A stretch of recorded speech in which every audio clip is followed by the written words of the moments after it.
गुप्त काल कुषाणों के पतन के बाद उत्तर भारत में अनेक छोटे छोटे राज्यों का उदय हुआ।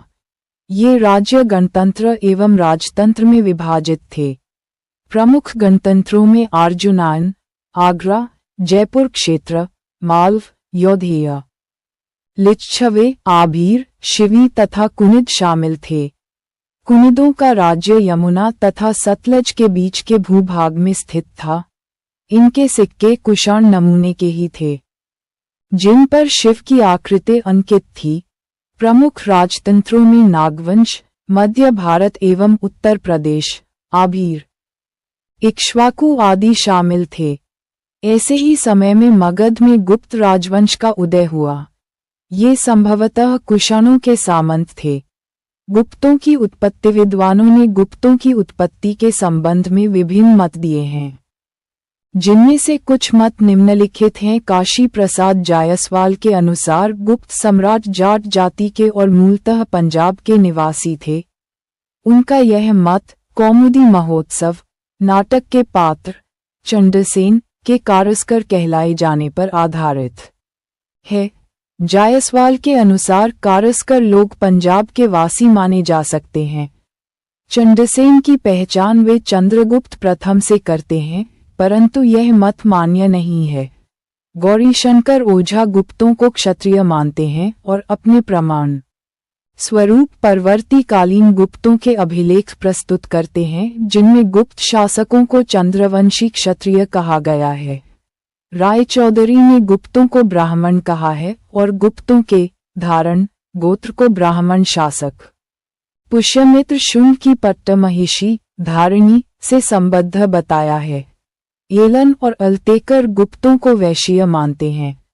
स्मृतियों के अनुसार नाम के उत्तरांश में गुप्त शब्द का जोड़ा जाना वैश्यों की विशेषता थी। इसके अतिरिक्त वे गुप्तों के धारण गोत्र पर बल देते हैं। धारण अग्रवाल वैश्यों का एक विशिष्ट गोत्र माना जाता है। अधिकांश विद्वान गुप्तों को वैश्य मानते हैं। गुप्त वंश संस्थापक श्रीगुप्त इसने महाराज की उपाधि धारण की। इसके बाद घटोत्कच शासक हुआ।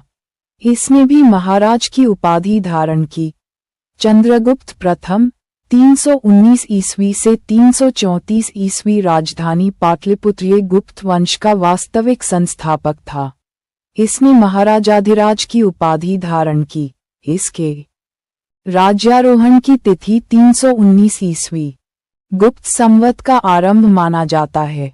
चंद्रगुप्त प्रथम ने लिच्छवे राजकुमारी कुमारदेवी से विवाह किया।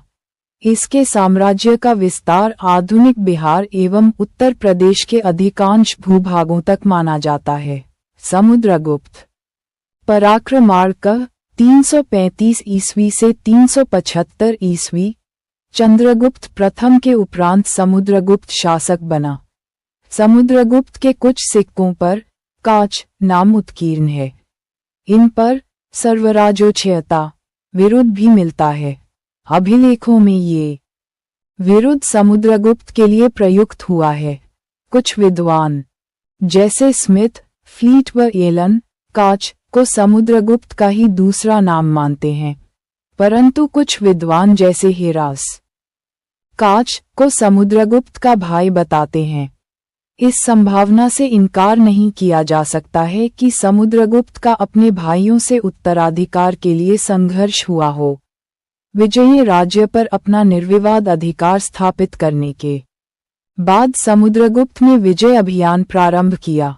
उसके विजयों के बारे में जानकारी का प्रमुख स्रोत हरिसेन द्वारा रचित प्रयाग स्तंभ लेख है, जो चंपू शैली में लिखा गया है। इससे निम्नलिखित राज्यों के विजय का पता चलता है। आर्यावर्त की विजय। आर्यावर्त के कुल 12 राज्यों के समुद्रगुप्त ने विजय की। यह विजय 2 बार पूर्ण हुई।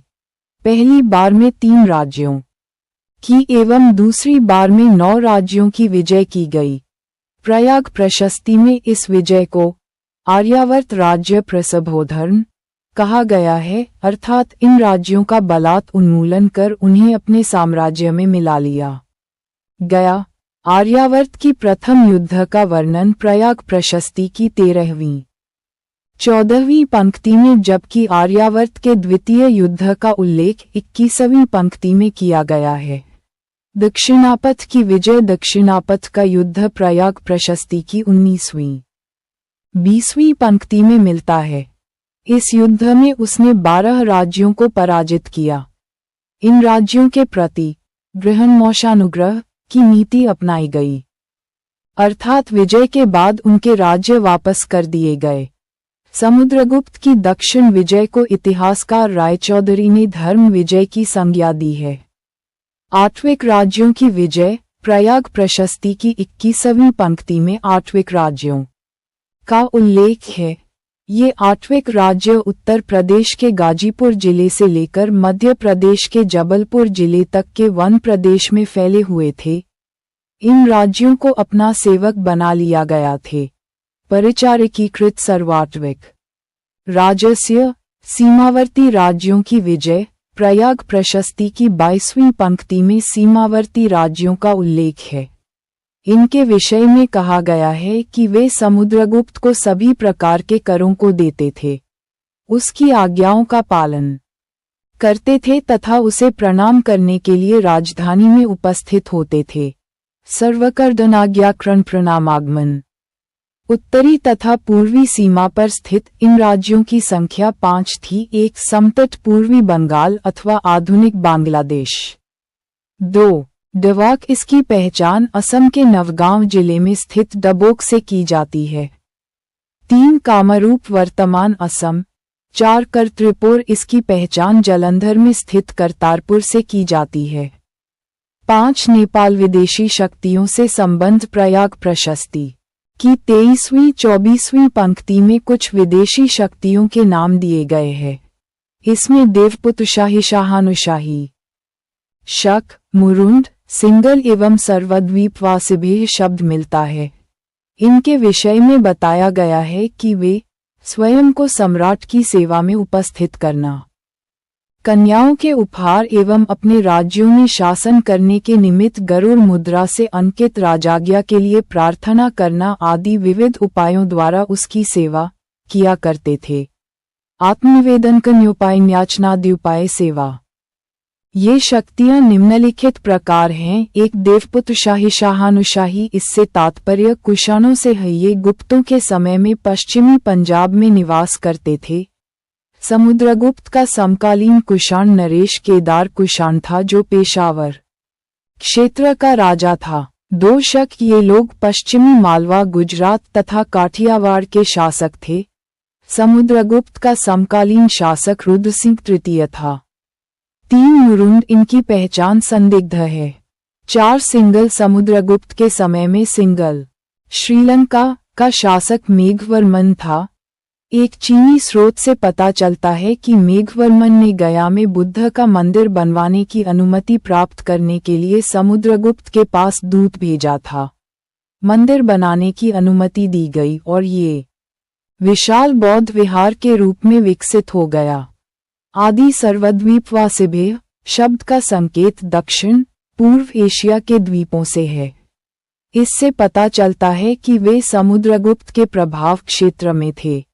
समुद्रगुप्त को कभी पराजय का सामना नहीं करना पड़ा।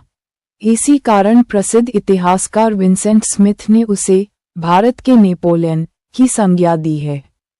अश्वमेध यज्ञ। अपनी विजयों के उपरांत समुद्रगुप्त ने अश्वमेध यज्ञ किया, जो उसके अश्वमेध प्रकार के सिक्कों से स्पष्ट है। इन सिक्कों के मुख भाग पर यज्ञयूप में बंधे हुए घोड़े का चिन्ह एवं पृष्ठ भाग पर राजमहिषी दत्तदेवी की आकृति तथा अश्वमेध पराक्रम अंकित है। समुद्रगुप्त ने कविराज की उपाधि धारण की। वह वीणा प्रेमी भी था। उसके दरबार में प्रसिद्ध बौद्ध विद्वान वसुबंधु रहते थे। समुद्रगुप्त के सिक्के। समुद्रगुप्त की 6 प्रकार की स्वर्ण मुद्राएं प्राप्त है, जो निम्नलिखित है। गरुड़ प्रकार। इसके मुख भाग पर राजा की आकृति गरुड़ ध्वज तथा पृष्ठ भाग पर पराक्रम अंकित है। इस प्रकार के सिक्के नागवंशी राजाओं के ऊपर उसकी विजय के संकेत है। धनुर्धारी प्रकार। इसके मुख भाग पर सम्राट धनुष बाण लिए हुए खड़ा है तथा पृष्ठ भाग पर उसकी उपाधि अप्रतीर्थ अंकित है। परशु प्रकार इसके मुख भाग पर बाएं हाथ में परशु धारण किए हुए राजा को चित्र तथा पृष्ठ पर देवी की आकृति तथा उसकी उपाधि कृतांत परशु अंकित है। अश्वमेध प्रकार ये सिक्के समुद्रगुप्त द्वारा अश्वमेध यज्ञ किए जाने के प्रमाण है।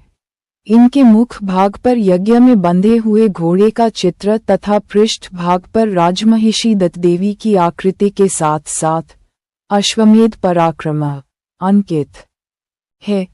व्याघ्र हनन प्रकार इसके मुख भाग पर धनुष बाण से व्याघ्र का आखेट करते हुए राजा की आकृति तथा उसकी उपाधि व्याघ्र पराक्रम अंकित है। पृष्ठ भाग पर मकरवाहिनी गंगा की आकृति के साथ साथ राजा समुद्रगुप्त उत्कीर्ण है। इस प्रकार के सिक्के से जहां एक ओर उसका आखेट प्रेम सूचित होता है, वहीं दूसरी ओर गंगा घाटी की विजय भी इंगित होती है। वीणावादन प्रकार इस प्रकार के सिक्कों पर वीणा बजाते हुए राजा की आकृति उत्कीर्ण है। इससे उसका संगीत प्रेम सूचित होता है। चंद्रगुप्त द्वितीय विक्रमादित्य 375 ईस्वी से 415 ईस्वी अन्य नाम देवराज या देवगुप्त चंद्रगुप्त द्वितीय को विक्रमांक या विक्रमादित्य कहा जाता है। इसकी माता का नाम दत्तदेवी था। इसका काल गुप्त काल का स्वर्णयुग माना जाता है। रामगुप्त की ऐतिहासिकता विशाख दत्त कृत देवी चंद्रगुप्तम नामक नाटक में चंद्रगुप्त विक्रमादित्य से पूर्व रामगुप्त का गुप्त शासक के रूप में वर्णन किया गया है। इसके अनुसार शकों के आक्रमण के कारण रामगुप्त ने अपनी पत्नी ध्रुवदेवी को शकों को सौंपकर शांति स्थापित करने का विचार किया। इससे क्षुब्ध होकर रामगुप्त के छोटे भाई चंद्रगुप्त ने ध्रुवदेवी का वेश बनाकर शकराज की हत्या कर दी। इसके उपरांत उसने रामगुप्त की भी हत्या कर ध्रुवदेवी से विवाह कर लिया। इस घटना का उल्लेख गुप्त अभिलेखों में नहीं हुआ है, परंतु इसका वर्णन अनेक परवर्ती स्रोतों जैसे बाण के हर्षचरित, राजशेखर के काव्यमीमांसा, राष्ट्रकूट अमोघवर्ष के शक संवत 795 ईस्वी के संजान ताम्रपत्र और गोविंद चतुर्थ के सांगली व खंभात ताम्रपत्रों में मिलता है। रामगुप्त के कुछ सिक्के विदिशा व उदयगिरी से भी प्राप्त हुए हैं। इन सब प्रमाणों के आधार पर रामगुप्त की ऐतिहासिकता स्वीकार की जाती है। वैवाहिक संबंध चंद्रगुप्त विक्रमादित्य ने वैवाहिक संबंधों और विजयों के द्वारा अपने साम्राज्य की सीमा बढ़ाई। उसने निम्नलिखित राजवंशों में वैवाहिक संबंध स्थापित किए। नागवंश, ये राजवंश मथुरा, अहिच्छत्र, पद्मावती आदि क्षेत्रों में स्थित था। विक्रमादित्य ने नाग राजकुमारी कुबेरनागा से विवाह किया। उससे एक कन्या प्रभावती गुप्ता उत्पन्न हुई। वाकाटक वंश वाकाटक लोग आधुनिक महाराष्ट्र प्रांत में शासन करते थे। वाकाटकों का सहयोग प्राप्त करने के लिए चंद्रगुप्त ने अपनी पुत्री प्रभावती गुप्ता का विवाह वाकाटक नरेश रुद्रसेन द्वितीय के साथ कर दिया। वाकाटकों तथा गुप्तों की सम्मिलित शक्ति ने शकों का उन्मूलन कर डाला। कदम्ब राजवंश के लोग कुंतल, कर्नाटक में शासन करते थे। तालगुंड अभिलेख से पता चलता है कि इस वंश के एक शासक काकुत्स्वमन ने अपनी पुत्री का विवाह चंद्रगुप्त द्वितीय के पुत्र कुमारगुप्त प्रथम से कर दिया। इन वैवाहिक संबंधों के फलस्वरूप विक्रमादित्य की ख्याति दूर तक फैल गई। दक्षिण दिल्ली में मेहरौली स्थित लौह स्तंभ में चंद्र नामक शासक की विजयों का उल्लेख है। इस चंद्र की पहचान चंद्रगुप्त द्वितीय से की जाती है। इस लेख में राजा चंद्र के द्वारा सप्त सिंधु पार कर बाहलिकों के विरुद्ध और पूर्व में बंग शासकों के विरुद्ध विजय का वर्णन किया गया है। बंग की पहचान बंगाल तथा बाहलिकों की पहचान बल्ख से की जाती है। शक विजय चंद्रगुप्त द्वितीय ने उज्जयिनी के अंतिम शक शासक रुद्रसिंह तृतीय को 409 एडी में पराजित किया। इस विजय के उपलक्ष्य में उसने मालवा क्षेत्र में व्याघ्र शैली के चांदी के सिक्के चलाए। ये सिक्के उसकी शकों पर विजय के सूचक हैं। नवरत्न चंद्रगुप्त विक्रमादित्य के दरबार में 9 विद्वानों की एक मंडली निवास करती थी, जिसे नवरत्न कहा गया। इसमें कालिदास, धन्वंतरी, बारामिहिर, अमर सिंह, क्षपनक, शंकु, बेतालभट्ट, घटकरपा व रुचि जैसे विद्वान थे। ये नवरत्न संभवतः उज्जैन दरबार को सुशोभित करते थे, जो विक्रमादित्य की दूसरी राजधानी थी। फाह्यान 399 से 414 ईस्वी। चंद्रगुप्त द्वितीय के काल में चीनी यात्री फाह्यान भारत आया। चीनी भाषा में फा का अर्थ होता है धर्म और हियान का अर्थ है आचार्य, अतएव फाह्यान नाम से तात्पर्य है धर्माचार्य। फाह्यान के बाल्यकाल का नाम कुर था। उसके द्वारा छोड़ा गया भ्रमण वृत्तांत चंद्रगुप्त कालीन भारत की सांस्कृतिक दशा का सुंदर निरूपण करता है, यद्यपि उसने समकालीन शासक का नामोल्लेख नहीं किया है। फाह्यान ने बौद्ध ग्रंथों के अध्ययन तथा प्रमुख बौद्ध स्थानों को देखने की लालसा से भारत की यात्रा प्रारंभ की। चंग से चलकर सर्वप्रथम वह शनानशान पहुंचा। यहाँ हीनयान मत के लगभग 4000 भिक्षु निवास करते थे। तत्पश्चात उसने करशहर, खोतान तथा काशग की यात्रा की। खोतान के प्रसिद्ध गोमती विहार में महायान संप्रदाय के लगभग 10,000 भिक्षु निवास करते थे। इसके बाद सिंधु नदी पार कर उसने उद्यान, गैंगधार, तक्षशिला, पेशावर आदि स्थानों का भ्रमण किया। यहाँ से चलकर वह नगरहार पहुंचा। इसके बाद वह अफगानिस्तान गया, जहां उसने हीनयान तथा महायान दोनों संप्रदायों के लगभग 3000 भिक्षु देखे। यहाँ से पूर्व की ओर पुनः सिंधु पार करके वह पंजाब पहुंचा। पंजाब के बाद मध्य देश, मिडिल किंगडम का व्यापक भ्रमण किया। इसी मध्य देश का उसने वर्णन किया है। उसके प्रमुख वर्णन निम्नलिखित हैं। मध्य देश ब्राह्मणों का देश था, जहां लोग सुखी और संपन्न थे। यहाँ मृत्युदंड नहीं दिया जाता था, केवल आर्थिक दंड प्रचलित थे। बार बार राजद्रोह के अपराध में केवल दाहिना हाथ काट लिया जाता था। मध्य देश के लोग न तो किसी जीवित प्राणी की हत्या करते थे और न ही मांस, मदिरा, प्याज, लहसुन आदि का प्रयोग करते थे। केवल चांडाल इसके अपवाद थे तथा समाज से बहिष्कृत थे। इस प्रकार चांडालों का विस्तृत वर्णन करने वाला फाह्यान पहला विदेशी यात्री था। मध्य देश के लोग सुअर अथवा पक्षियों को नहीं पालते थे तथा पशुओं का व्यापार भी नहीं करते थे। बाजारों में बूचड़खाने तथा मदिरालय नहीं थे। मध्य देश के लोग क्रय विक्रय में कौड़ियों का प्रयोग करते थे। मध्य देश में ब्राह्मण धर्म का ही बोलबाला था। फाह्यान ने पवित्र बौद्ध स्थानों की भी यात्रा की। सनकिसा तथा श्रावस्ती में उसने अनेक स्मारक तथा भिक्षु देखे। श्रावस्ती स्थित जेतवन विहार की वह प्रशंसा करता है। यहाँ कई पुण्यशालाएं थीं जहाँ यात्रियों एवं भिक्षुओं को मुफ्त भोजन दिया जाता था। फाह्यान ने कपिलवस्तु तथा वैशाली की भी यात्रा की। पाटलिपुत्र में उसने अशोक का राजमहल देखा तथा इससे इतना प्रभावित हुआ कि उसे देवताओं द्वारा निर्मित बताया। यहाँ हीनयानियों तथा महायानियों के अलग अलग मठ थे। इसके बाद फाह्यान ने नालंदा, राजगृह तथा बोधगया की यात्रा की। यहाँ से वह पुनः पाटलिपुत्र लौटा तथा वाराणसी पहुंचा, जहाँ उसने सारनाथ स्थित मृगव तथा 2 विहार देखे। यहाँ से पुनः पाटलिपुत्र वापस लौट आया। पाटलिपुत्र से उसने अपनी वापसी यात्रा प्रारंभ की। चंपा होता हुआ वह ताम्रलुक, ताम्रलिप्ति पहुंचा, जहाँ एक बंदरगाह था। यहाँ 24 विहार थे। ताम्रतुक में 2 वर्षों तक रहकर फाह्यान ने बौद्ध सूत्रों की प्रतिलिपियां तैयार की। तत्पश्चात लंका तथा पूर्वी द्वीपों से होता हुआ वह स्वदेश लौट गया। सिक्के चंद्रगुप्त ने स्वर्ण, रजत एवं ताम्र मुद्राएं जारी की। इस काल में स्वर्ण सिक्कों को दीनार तथा रजत सिक्कों को रुपये या रूपक कहा जाता था।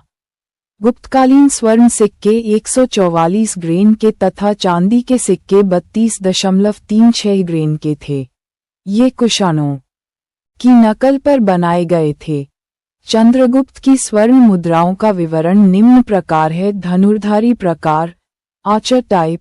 इस प्रकार के सिक्के सबसे अधिक संख्या में हैं। इनके मुख पर धनुष बाण लिए हुए राजा की मूर्ति, गरुड़ध्वज तथा पृष्ठ भाग पर बैठी हुई लक्ष्मी के साथ साथ राजा की उपाधि श्री विक्रम उत्कीर्ण मिलती है। छत्रधारी प्रकार, इस प्रकार के सिक्कों में मुख भाग पर आहुति डालता हुआ राजा खड़ा है। वह अपना बायां हाथ तलवार की मुठिया पर रखे हुए है। राजा के पीछे एक बौना नौकर उसके ऊपर छत्र ताने खड़ा है। इसमें उत्कीर्ण है कि विक्रमादित्य पृथ्वी को जीतकर उत्तम कार्यों द्वारा स्वर्ग को जीतता है। पृष्ठभाग पर कमल के ऊपर लक्ष्मी खड़ी है तथा मुद्रालेख विक्रमादित्य उत्कीर्ण है। पर्यंक प्रकार, काउच टाइप। इनके मुख भाग पर राजवस्त्र एवं आभूषण धारण किए हुए पलंग पर बैठा है। सिंह मेहता प्रकार, इस प्रकार के सिक्कों के मुख भाग पर सिंह को धनुष बाण अथवा कृपाण से मारते हुए राजा की आकृति उत्कीर्ण है। इस प्रकार के सिक्कों से उसकी गुजरात तथा काठियावाड़ के शकों पर विजय सूचित होती है। अश्वारोही प्रकार, इसके मुख भाग पर घोड़े पर सवार राजा की आकृति अंकित है। कुमारगुप्त महेंद्रादित्य 415 से 455 ईस्वी। कुमारगुप्त चंद्रगुप्त की पत्नी ध्रुवदेवी से उत्पन्न पुत्र था। उसका एक छोटा भाई गोविंदगुप्त भी था। कुछ विद्वानों का विचार है कि गोविंदगुप्त तथा कुमारगुप्त प्रथम के बीच उत्तराधिकार का कोई युद्ध हुआ, परंतु इस बारे में निश्चित रूप से कुछ भी नहीं कहा जा सकता। कुमारगुप्त के समय में गुप्तकालीन सर्वाधिक अभिलेख प्राप्त हुए हैं, जिनकी संख्या लगभग 18 है।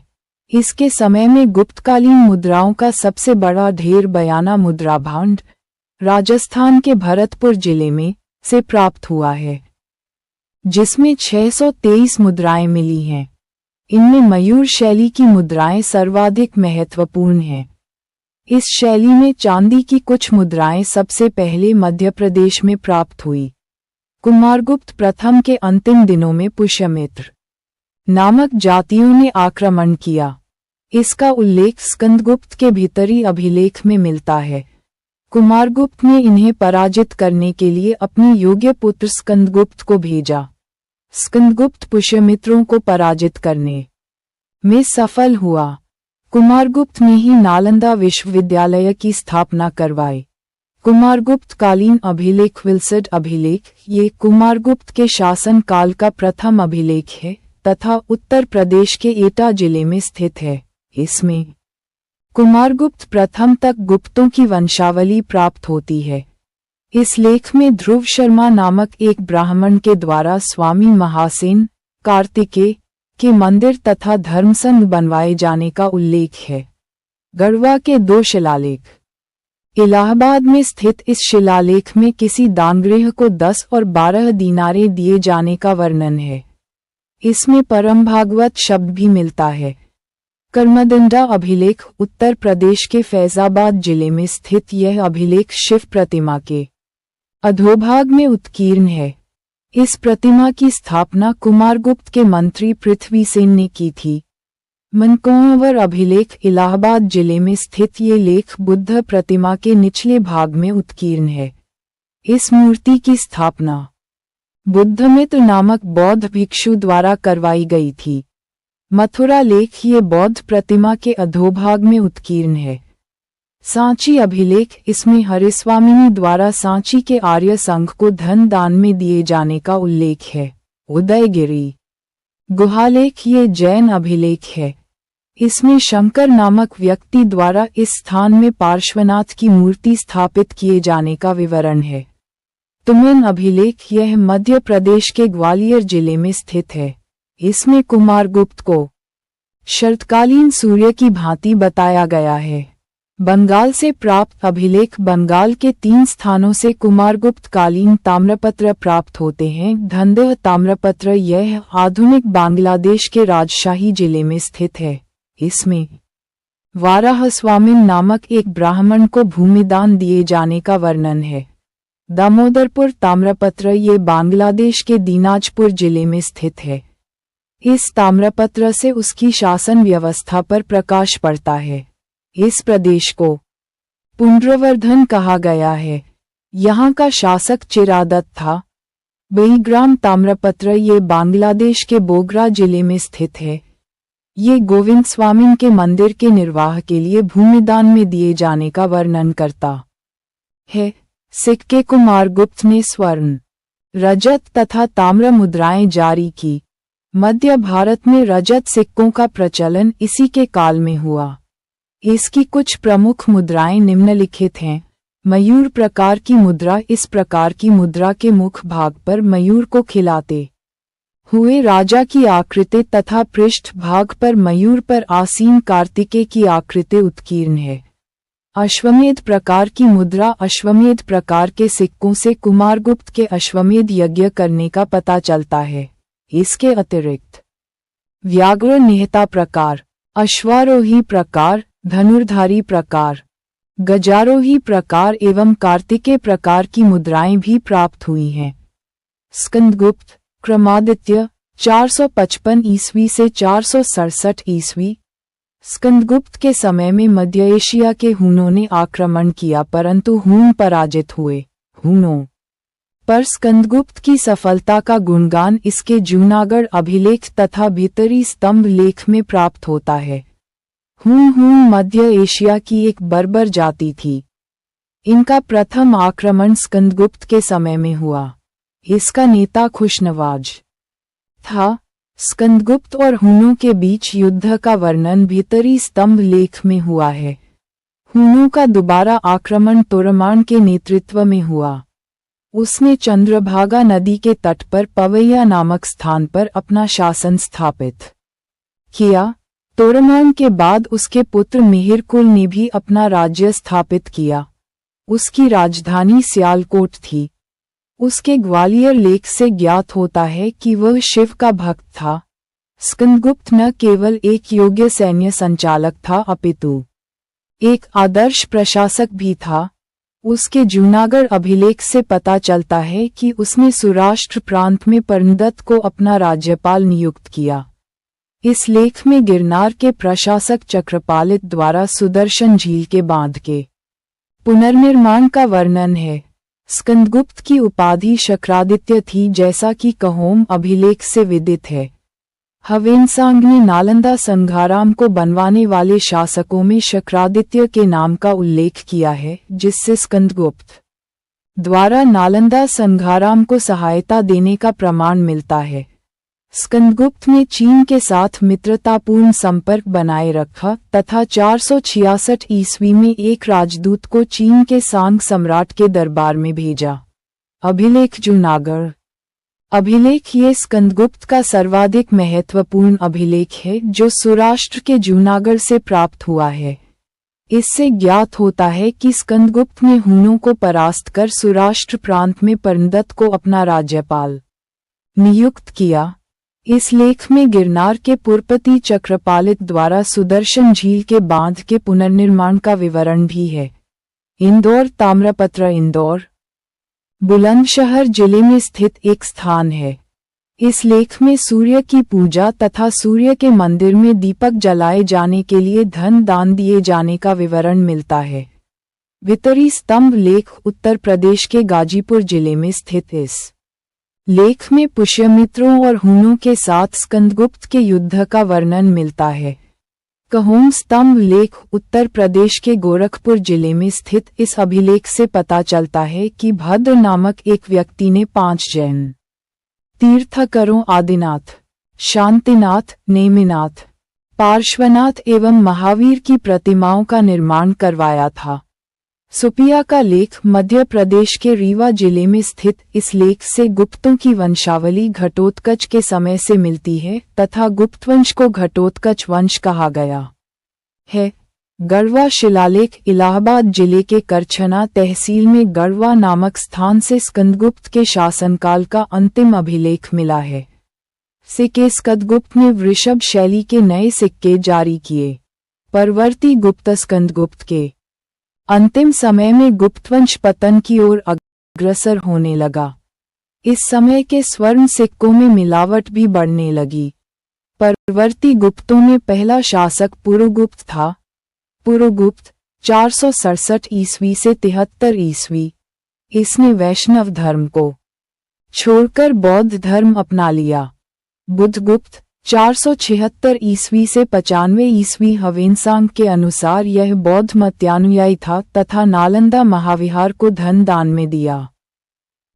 नरसिंहगुप्त बालादित्य 495 ईस्वी से 510 ईस्वी। यह भी बौद्ध धर्मानुयायी था।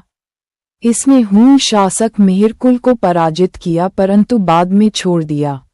भानुगुप्त इसके समय के एरन अभिलेख 510 ईस्वी से पता चलता है कि इसका मित्र गोपराज हूणों के विरुद्ध भानुगुप्त की ओर से लड़ता हुआ मार डाला गया तथा उसकी पत्नी अग्नि में जल मरी।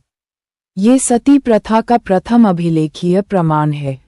भानुगुप्त के बाद वैन्यगुप्त कुमारगुप्त द्वितीय एवं विष्णुगुप्त शासक हुए। विष्णुगुप्त इस वंश का अंतिम शासक था। गुप्तों के पतन के साथ साथ नए वंशों का उदय प्रारंभ हुआ। वल्लभी में मैत्रकों ने स्वतंत्र वंश की स्थापना की। स्थानेश्वर में पुष्यभूति वंश के वर्धन शासकों का राज्य उठ खड़ा हुआ। कन्नौज में मौखरी, बंगाल में चंद्र शासक और मगध में परवर्ती गुप्तों की एक शाखा शासन करने लगी। गुप्तकालीन संस्कृति गुप्त राजाओं का शासनकाल भारतीय इतिहास में स्वर्णयुग के नाम से विख्यात है। वस्तुतः इस समय सभ्यता और संस्कृति के प्रत्येक क्षेत्र में अभूतपूर्व प्रगति हुई। अब हम इन्हीं प्रगति का मूल्यांकन करेंगे। प्रशासन गुप्त शासन का केंद्र बिंदु राजा था। गुप्त शासक महाराजाधिराज और परमभट्टारक जैसी भारी भरकम उपाधियां धारण करते थे। राजा की सहायता के लिए एक मंत्री परिषद होती थी जिसके ज्यादातर सदस्य उच्च वर्ग के होते थे। इन्हें अमात्य कहा जाता था। मंत्रियों का पद अधिकांशतः आनुवंशिक होता था। एक ही मंत्री के पास कई विभाग होते थे। उदाहरणार्थ हरिसेन 4 पदों खाद्योत्पादक, संधि विग्रहिक, कुमारामात्य एवं महादंडनायक के पदों पर आसीन था। मंत्रियों को वेतन नकद एवं भू राजस्व के रूप में दिया जाता था। गुप्तकालीन अभिलेखों में कतिपय मंत्रियों का उल्लेख मिलता है। कुमारामात्य ये राज्य के उच्च पदाधिकारियों का विशिष्ट वर्ग था अथवा प्रांतीय पदाधिकारी।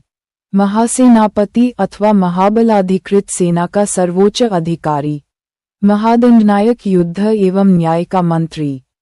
महासंधि विग्रहिक शांति एवं वैदेशिक नीति का प्रधान। दंडपाशिक पुलिस विभाग का प्रमुख अधिकारी।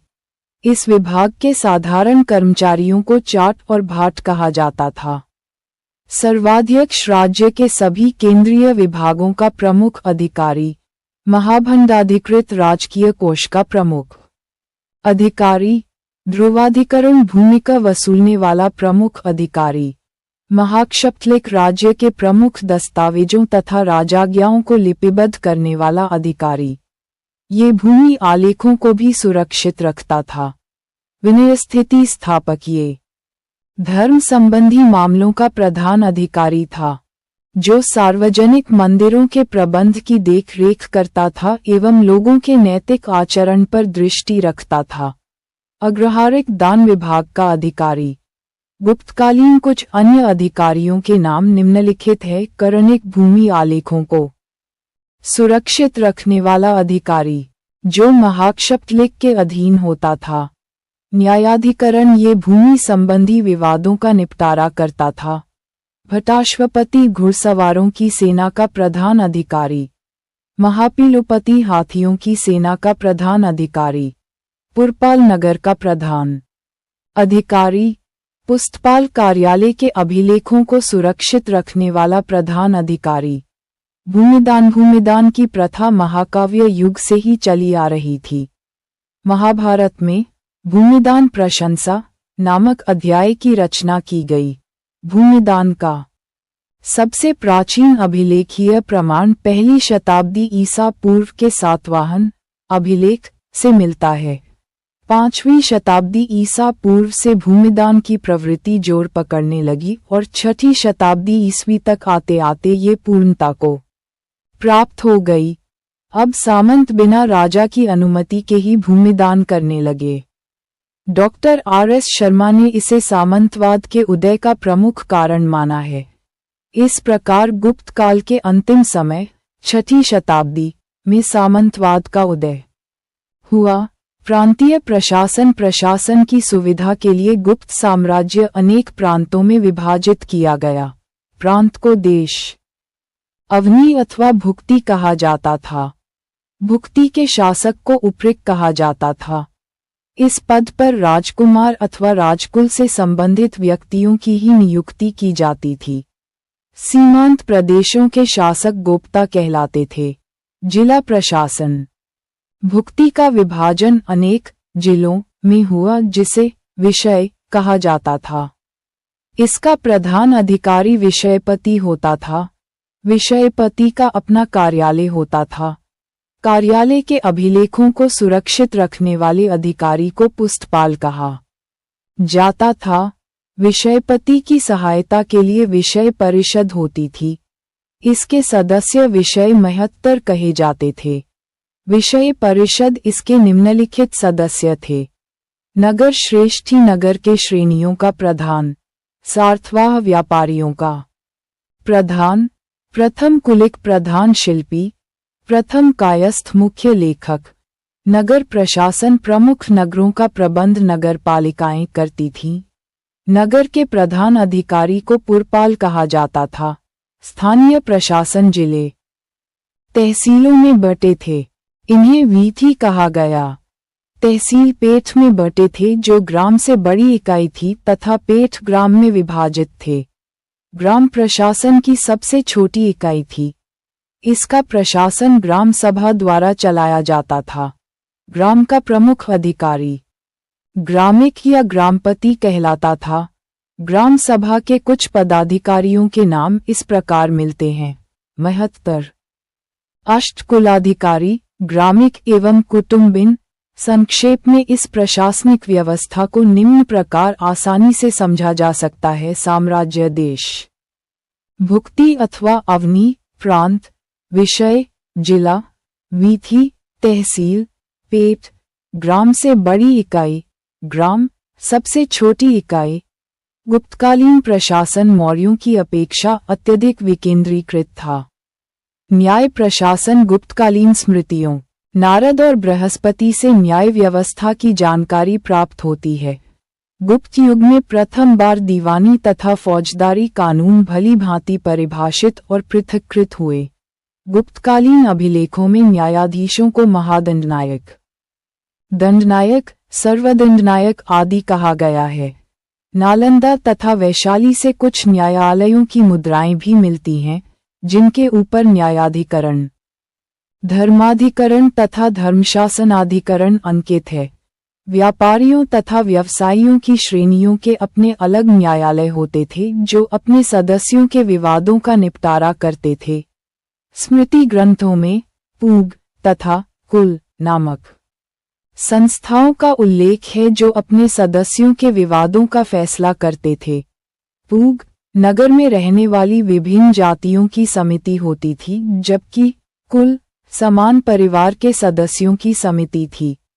फाह्यान के विवरण से पता चलता है कि दंड विधान अत्यंत कोमल था तथा मृत्युदंड नहीं दिया जाता था। सैनिक संगठन सेना के सर्वोच्च अधिकारी को महाबलाधिकृत कहा जाता था। हाथियों की सेना के प्रधान को महापीलुपति तथा घुड़सवारों की सेना के प्रधान को भटाश्वपति कहते थे। सेना में सामानों की व्यवस्था रखने वाले प्रधान अधिकारी को रणभांडागारिक कहते थे। प्रयाग प्रशस्ति में कुछ अस्त्र शस्त्रों के नाम इस प्रकार हैं: परशु, शर, शंकु, तोमर, भिदिपाल, नाराज आदि। सामाजिक स्थिति गुप्तकालीन समाज परंपरागत 4 वर्णों में विभक्त था। समाज में ब्राह्मणों का स्थान सर्वोच्च था, क्षत्रियों का स्थान दूसरा तथा वैश्यों का तीसरा था। शूद्रों का मुख्य कर्तव्य अपने से उच्च वर्णों की सेवा करना था। गुप्तकाल में ये वर्ण भेद स्पष्ट रूप से थे। वारामिहिर ने वृहत संहिता में 4 वर्णों के लिए विभिन्न बस्तियों की व्यवस्था की। उसके अनुसार ब्राह्मण के घर में 5, क्षत्रिय के घर में 4, वैश्य के घर में 3 और शूद्र के घर में 2 कमरे होने चाहिए। प्राचीन काल में कौटिल्य ने भी 4 वर्णों के लिए अलग अलग बस्तियों का विधान किया था। न्याय व्यवस्था में भी वर्ण भेद बने रहे। न्याय संहिताओं में कहा गया है कि ब्राह्मण की परीक्षा तुला से, क्षत्रिय की अग्नि से, वैश्य की जल से व शूद्र की विष से की जानी चाहिए। बृहस्पति के अनुसार सभी वर्णों से सभी दिव्य परीक्षा कराए जा सकते हैं। केवल विष वाला दिव्य ब्राह्मण से न कराया जाए। कात्यायन के अनुसार किसी मुकदमे में अभियुक्त के विरुद्ध गवाही वही दे सकता है जो जाति में उसके समान हो। निम्न जाति का वादी उच्च जाति के साक्षियों से अपना वाद प्रमाणित नहीं करा सकता। परंतु नारद ने साक्ष्य देने की पुरानी वर्णमूल भेदक व्यवस्था के विरुद्ध कहा है कि सभी वर्णों के साक्षी किए जा सकते हैं। दंड व्यवस्था भी वर्ण पर आधारित थी। नारद स्मृति के अनुसार चोरी करने पर ब्राह्मण का अपराध सबसे अधिक और शूद्र का सबसे कम माना जाएगा। विष्णु स्मृति में हत्या के पाप से शुद्धि के संदर्भ में ब्राह्मण, क्षत्रिय, वैश्य या शूद्र की हत्या के लिए क्रमशः 12, 9, 6 और 3 वर्ष का महाव्रत नामक तप बताया है। दाय विधि में भी यह नियम बना रहा कि उच्च वर्ण के शूद्र पुत्र को संपत्ति में सबसे कम अंश मिलेगा। विष्णु स्मृति के अनुसार ब्राह्मण के शूद्र पुत्र का अंश पिता की संपत्ति का 8वां हिस्सा होगा। गड़ा खजाना मिलने पर ब्राह्मणों को उसे पूर्णतया ले लेने का अधिकार था, जबकि अन्य वर्ण को इस अधिकार से वंचित किया गया। इस प्रकार गुप्तकालीन स्मृतिकारों ने वर्णभेदक नियमों का समर्थन किया, परंतु वर्ण व्यवस्था सदा सुचारू रूप से नहीं चली। इस काल में केवल क्षत्रिय ही नहीं, ब्राह्मण, वैश्य और शूद्र राजाओं का वर्णन भी मिलता है। मयूर शर्मन नामक ब्राह्मण ने कदम्ब वंश की स्थापना की। विंध्यशक्ति नामक ब्राह्मण ने वाकाटक राजवंश की स्थापना की। मृच्छकटिक के अनुसार ब्राह्मण चारुदत्त वाणिज्य व्यापार करता था। गुप्त वंश के राजा और हर्षवर्धन संभवतः वैश्य थे। सौराष्ट्र, अवंती और मालवा के शूद्र राजाओं की चर्चा मिलती है। हवेनसांग ने सिंध के शासक को शूद्र बताया है। ब्राह्मणों की पवित्रता पर भी बल दिया जाता था। इस काल के ग्रंथों के अनुसार ब्राह्मण को शूद्र का अन्न नहीं ग्रहण करना चाहिए, क्योंकि इससे आध्यात्मिक बल घटता है। याज्ञवल्क्य के अनुसार स्नातकों को शूद्रों और पतितों का अन्न नहीं खाना चाहिए। बृहस्पति ने संकट में ब्राह्मणों को दासों और शूद्रों का अन्न खाने की अनुमति दी है। मृच्छकटिक में कहा गया कि ब्राह्मण और शूद्र एक ही कुएं से पानी भरते थे। हिंदू धर्मशास्त्रों में क्षत्रियों के लिए भी यह व्यवस्था थी कि वे संकट काल में अपने से नीचे वर्णों का कर्म अपना सकते थे। वैश्य वर्ग द्वारा भी क्षत्रिय का व्यवसाय ग्रहण कर लेने के अनेक उदाहरण हैं। वैश्य गुप्त काल में कृषक भी थे। अमरकोश में कृषक के पर्याय वैश्य वर्ग में गिनाए गए हैं। बौधायन स्मृति में वैश्यों की अवस्था शूद्रों के समान दर्शाई गई है। मनु ने शूद्र की सेवा वृत्ति पर बहुत अधिक बल दिया। उनके अनुसार शूद्र का एकमात्र धर्म तीनों वर्णों की सेवा था, परंतु याज्ञवल्क्य ने उदार दृष्टिकोण रखा और शूद्र को व्यापारी, कृषक तथा कारीगर होने की अनुमति दी। हवेनसांग ने मतिपुर के राजा को शूद्र बताया है। नरसिंह पुराण में कृषि को शूद्र का कर्म बताया गया है। गुप्त काल में शिल्पकर्म शूद्रों के सामान्य कर्तव्यों में आ गया। वायु पुराण के अनुसार उसके प्रमुख कर्तव्य थे शिल्प और भृत्य। अमरकोश में शिल्पियों की सूची शूद्र वर्ण में है। गुप्त काल में वाणिज्य को भी शूद्रों का कर्तव्य माना जाने लगा था। बृहस्पति के अनुसार हर प्रकार की बिक्री करना शूद्रों का समान कर्तव्य है। पुराणों में भी कहा गया है कि शूद्र क्रय विक्रय और व्यापारिक लाभ से जीवन निर्वाह कर सकता है। मजूदरी के सभी 11 पर्याय अमरकोश में शूद्र वर्ग में आए हैं। बृहस्पति द्वारा वर्णित पारिश्रमिक की दरों से विदित होता है कि गुप्त काल के अंतिम भाग में कृषकों की मजदूरी 2 गुनी हो गई। दाय विधि में विष्णु ने नियम बनाया है कि द्विज पिता और शूद्र माता से उत्पन्न पुत्र अपने पिता के आधे धन का अधिकारी होगा, परंतु बृहस्पति के अनुसार वह केवल भरण पोषण पाने का अधिकारी होगा। याज्ञवल्क्य के अनुसार शूद्र पिता और दासी माता से उत्पन्न पुत्र को पिता की इच्छा पर ही संपत्ति में हिस्सा मिलेगा। धर्म संबंधी अधिकारों के क्षेत्र में शूद्र के प्रति उदार भावनाएं व्यक्त की गईं। इनके दान का भी उल्लेख है। मत्स्य पुराण के अनुसार अगर शूद्र भक्ति में निमग्न रहे, मदिरापान न करे, इंद्रियों को वश में रखे तो उसे भी मोक्ष प्राप्त हो सकता है। मार्कंडेय पुराण में दान देना और यज्ञ करना शूद्रों का कर्तव्य बताया गया है। याज्ञवल्क्य ने स्पष्ट रूप से कहा है कि शूद्र ओंकार के बदले नमः का प्रयोग करके पंचमहायज्ञ कर सकते हैं। गुप्तकालीन वर्ण व्यवस्था की एक प्रमुख विशेषता वैश्यों की सामाजिक स्थिति में गिरावट एवं शूद्रों की सामाजिक स्थिति में अपेक्षाकृत सुधार परिलक्षित होती है। व्यापार में गिरावट के कारण वैश्य वर्ग को नुकसान पहुंचा, जबकि दंडविधान आदि में कमी के कारण इसका सर्वाधिक फायदा शूद्र वर्ण को मिला और उनकी सामाजिक स्थिति वैश्यों के नजदीक आ गई। इस काल के स्मृतिकारों ने आपद्धर्म की कल्पना भी की, अर्थात आपत्ति के समय में अपने धर्म से अलग हटकर कार्य करना। मिश्रित जातियां अनुलोम एवं प्रतिलोम विवाहों के फलस्वरूप अनेक मिश्रित जातियों का उदय गुप्त काल में हुआ। गुप्तकालीन स्मृतियों में इसका उल्लेख मिलता है। याज्ञवल्क्य स्मृति में अनुलोम एवं प्रतिलोम विवाहों के फलस्वरूप निम्नलिखित मिश्रित जातियों का उल्लेख है। अनुलोम विवाहों के फलस्वरूप कायस्थ गुप्तकालीन अभिलेखों में कायस्थ नामक एक नए वर्ग का उल्लेख मिलता है। इनकी गणना किसी उपजाति में नहीं थी। इनका उदय भूमि और भू राजस्व के स्थानांतरण के कारण हुआ। इन्होंने ब्राह्मण लेखकों के एकाधिकार को समाप्त कर दिया, अतः ब्राह्मण रचनाओं में उनके प्रति अपमानजनक एवं कटु विचार व्यक्त किए गए। इस जाति के लोग मूल रूप से राजकीय सेवा से संबद्ध थे। उनका प्रधान कार्य केवल लेखकीय ही नहीं होता था, बल्कि वे लेखाकरण, गणना, आय व्यय और भूमिका के अधिकारी भी होते थे।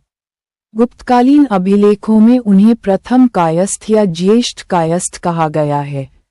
गुप्त युग तक कायस्थ केवल एक वर्ग थे, जाति नहीं। कायस्थ वर्ग का उल्लेख सर्वप्रथम याज्ञवल्क्य स्मृति में मिलता है, परंतु एक जाति के रूप में इनका उल्लेख गुप्तकाल के बाद की स्मृति ओशन स्मृति में मिलता है। महत्तर गुप्तकाल में इस वर्ग का भी उदय हुआ। ये ग्रामवृद्ध व मुखिया लोगों का एक नया वर्ग था, जिन्हें भूमि हस्तांतरण की सूचना दी जाती थी। अस्पृश्य फाह्यान के वर्णन से ज्ञात होता है कि भारतीय समाज में गुप्तकाल में एक अस्पृश्य वर्ग था, किंतु अमरकोश में वर्ण संकरों और अस्पृश्यों को शूद्र जाति में ही रखा गया। फाह्यान के वर्णन से पता चलता है कि ये बस्ती के बाहर रहते थे। स्मृतियों में इन्हें अंत्यज अथवा चांडाल तथा प्रतिलोम विवाह से उत्पन्न कहा गया है।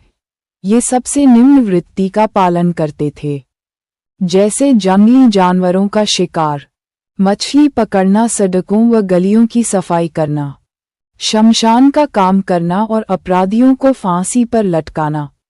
डोंब, गीत गाते थे और सार्वजनिक मनोरंजन भी करते थे। विंध्य जंगल में शबर जाति के लोग रहते थे जो अपने देवताओं को मनुष्य का मांस चढ़ाते थे। दास प्रथा। गुप्तकाल में दास प्रथा प्रचलित थी। नारद और बृहस्पति स्मृतियों से स्पष्ट है कि दास केवल अपवित्र कार्यों में लगाए जाते थे। याज्ञवल्क्य। नारद और कात्यायन ने कहा है कि दास स्वामी के वर्ण से नीचे के वर्ण का होना चाहिए। कात्यायन के अनुसार दासता ब्राह्मण के लिए नहीं है और वह ब्राह्मण का दास भी नहीं बन सकता। इससे ये स्पष्ट है कि दासता केवल शूद्रों तक ही सीमित नहीं थी। हाँ, इतना निश्चित रूप से कहा जा सकता है कि गुप्तकाल में कुछ शूद्र दास थे। गुप्तकाल में दासियों के अस्तित्व का भी प्रमाण मिलता है। अमरकोश में दासी सभम, दासियों का दल शब्द आया है। कोई दासी अपने स्वामी के पुत्र को जन्म देती थी तो वह स्वतंत्र हो जाती थी। नारद ने दास के 15 प्रकार बताए हैं। इसी तरह विज्ञानेश्वर ने भी 15 प्रकार के दासों का उल्लेख किया है। दास मुक्ति के अनुष्ठान का विधान भी सर्वप्रथम नारद ने किया है। लगभग 600 ईस्वी में रचित मनुस्मृति पर भारुची की टीका में दासों के संपत्ति विषयक अधिकारों की भी पर्याप्त चर्चा है। नारद स्मृति के 15 प्रकार के दास ध्वजाहरित युद्ध में बंदी बनाया गया। दास भक्तदास दुर्भिक्ष के समय भोजन प्राप्ति के लिए बना दास।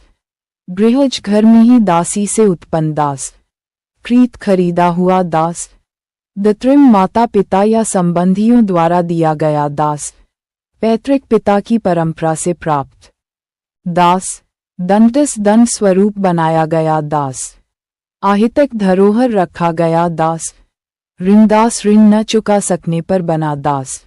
जुआ में जीता हुआ दास। दासी से विवाह करने के कारण बना दास। निर्धारित समय के लिए बना दास। चोर डाकुओं द्वारा बेचा हुआ दास।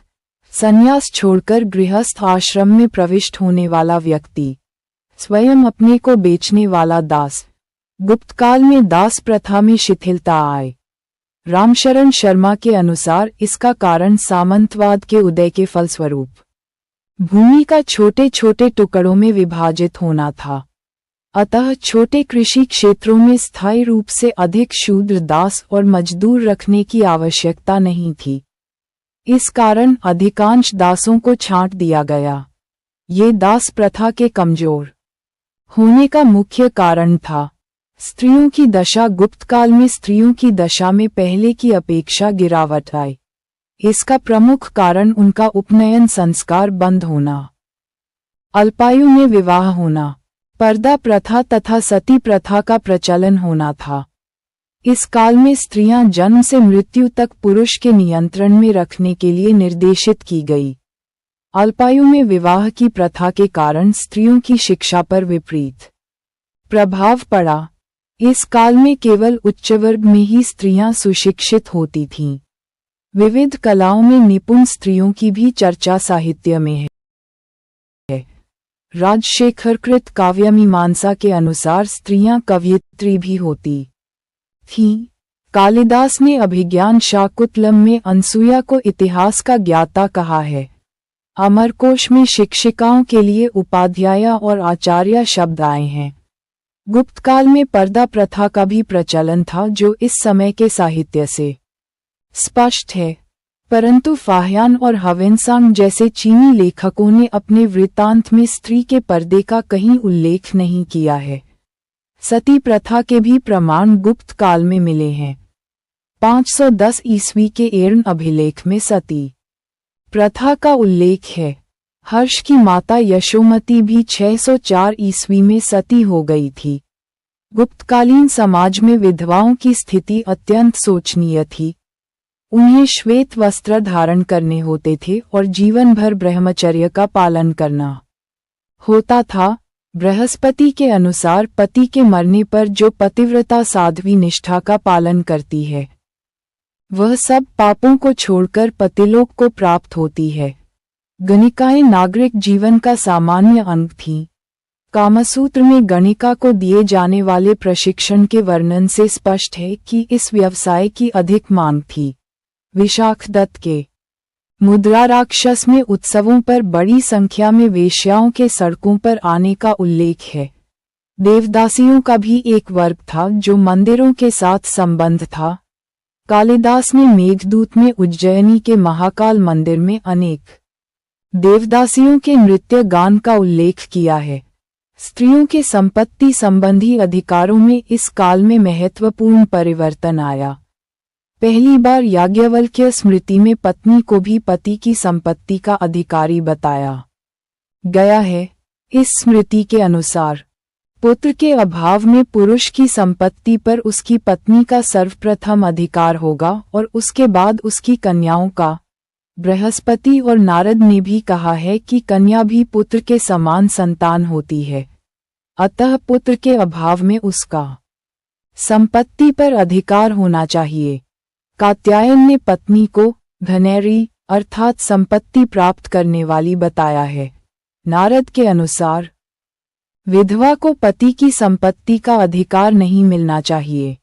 नारद के अनुसार संतानहीन व्यक्ति की संपत्ति राज्य को प्राप्त हो जानी चाहिए। यद्यपि राजा का ये कर्तव्य है कि वह विधवा का पालन पोषण करे, यही सनातन धर्म है। भू राजस्व व्यवस्था गुप्तकाल में राजा भूमि का मालिक था। वह भूमि से उत्पन्न उत्पादन का 1/6 से लेकर 1/4 भाग तक लेता था। इस कर को भाग कहा जाता था। मनुस्मृति में दूसरे प्रकार के भूमिका भोग का उल्लेख है, जो संभवतः राजा को प्रतिदिन दी जाने वाली फल फूल तरकारी इत्यादि की भेंट के रूप में थी। भाग और भोग दोनों को भूमिका माना जाता है। गुप्त अभिलेखों में भी अन्य करों उद्रैंग और उप्रिका का उल्लेख मिलता है। उद्रैंग स्थायी काश्तकारों पर लगाया जाने वाला भूमिका था, जबकि उप्रिका अस्थायी कृषकों पर लगने वाला कर था। कृषक भूमिका को हिरण्य अर्थात नगद या मेय अर्थात अन्न के तौल दोनों रूपों में दे सकते थे। भूमिका संग्रह करने के लिए ध्रुवाधिकरण तथा भूमि आलेखों को सुरक्षित करने के लिए महाक्षपलिक और करनिक नामक पदाधिकारी थे। न्यायाधिकरण नामक पदाधिकारी भूमि संबंधी विवादों का निपटारा करते थे। कुछ अन्य करविष्टि यह बेगार या निःशुल्क श्रम था। बलि गुप्त काल में धार्मिक कर था। शुल्क अमरकोश में चुंगी कर के लिए प्रयुक्त शब्द है। इसे वसूलने वाले पदाधिकारी को शौल्किक कहा जाता था। भूतोपांत प्रत्यय राज्य में उत्पन्न होने वाली वस्तुओं तथा आयात की जाने वाली वस्तुओं के ऊपर लगाया जाने वाला कर था। हरिलाकर हलों पर लगने वाला कर। वातु भूत वायु और पानी के देवताओं की पूजा के लिए इकट्ठा किया गया कर। अवलाक्त सेना आदि के लिए युद्ध के समय प्रजा द्वारा खाद्य सामग्री आदि का प्रबंध। क्लरिप्त और उपक्लरिप्त वाकाटक अभिलेखों में खजीरों में राजा के भाग के लिए प्रयुक्त शब्द। गुप्तकाल की कर व्यवस्था के बारे में कामंदकीय नीतिसार में राजा को सलाह दी गई है कि जिस प्रकार सूर्य अपनी किरणों से जल ग्रहण करता है, उसी प्रकार प्रजा से राजा थोड़ा थोड़ा धन ग्रहण करे। राजा के आचरण की तुलना उन्होंने ग्वाले तथा माली से की है। भूमि के प्रकार क्षेत्र खेती के उपयुक्त जमीन, वास्तु वास करने योग्य या मकान बनाने योग्य भूमि, गोचर चारागाह भूमि, सिल जो भूमि जोती नहीं जाती थी, अप्रहत बिना जोती गई जंगली भूमि, अप्रदा विवादास्पद भूमि जिसे किसी को न दिया गया हो। नारद के अनुसार भूमि के प्रकार अर्धखिल, जिस भूमि पर 1 वर्ष से खेती न की गई हो। खिल, जिस भूमि पर 3 वर्ष तक खेती न की गई हो। वन, जिस भूमि पर 5 वर्ष तक खेती न की गई हो। अमरकोश के अनुसार भूमि के प्रकार अमरकोश में सर्वाधिक 12 प्रकार की भूमि का उल्लेख मिलता है, जो निम्नलिखित हैं: उर्वरा उपजाऊ भूमि, ऊसर बंजर भूमि, मरु रेगिस्तान भूमि, अप्रहत परती भूमि, शाद्वल घास का मैदान, पनकिल, कीचड़, जलप्राय अनुपम, पानी भरी भूमि, कच्छ, पानी के निकट की भूमि, शर्करा, कंकरीली भूमि, शर्करावती, रेतीली भूमि, नदीमातृक, नदी से सींची जाने वाली भूमि, देवमातृक, वर्षा द्वारा सींची जाने वाली भूमि, कुछ अन्य प्रकार की भूमि, शतक भूमि, जिस पर निजी स्वामित्व होता था, कृष्ट प्रकृष्ट भूमि, स्वयं खेती की जाने वाली भूमि, अदेवमातृक, बिना वर्षा द्वारा उपज देने वाली भूमि, अग्रहार, ब्राह्मणों को दी जाने वाली कर मुक्त भूमि। भूमि संबंधी नियम गुप्तकालीन अभिलेखों में भूधारण पद्धति से संबंधित 6 शब्दावलियां मिलती हैं, जो निम्नलिखित हैं। नीवी धर्म, नीवी का अर्थ है मूलधन, अर्थात भूमि सदा अपरिवर्तित रहेगी। अक्षय नीवी धर्म, अर्थात वह भूमि जिसका क्षय न हो।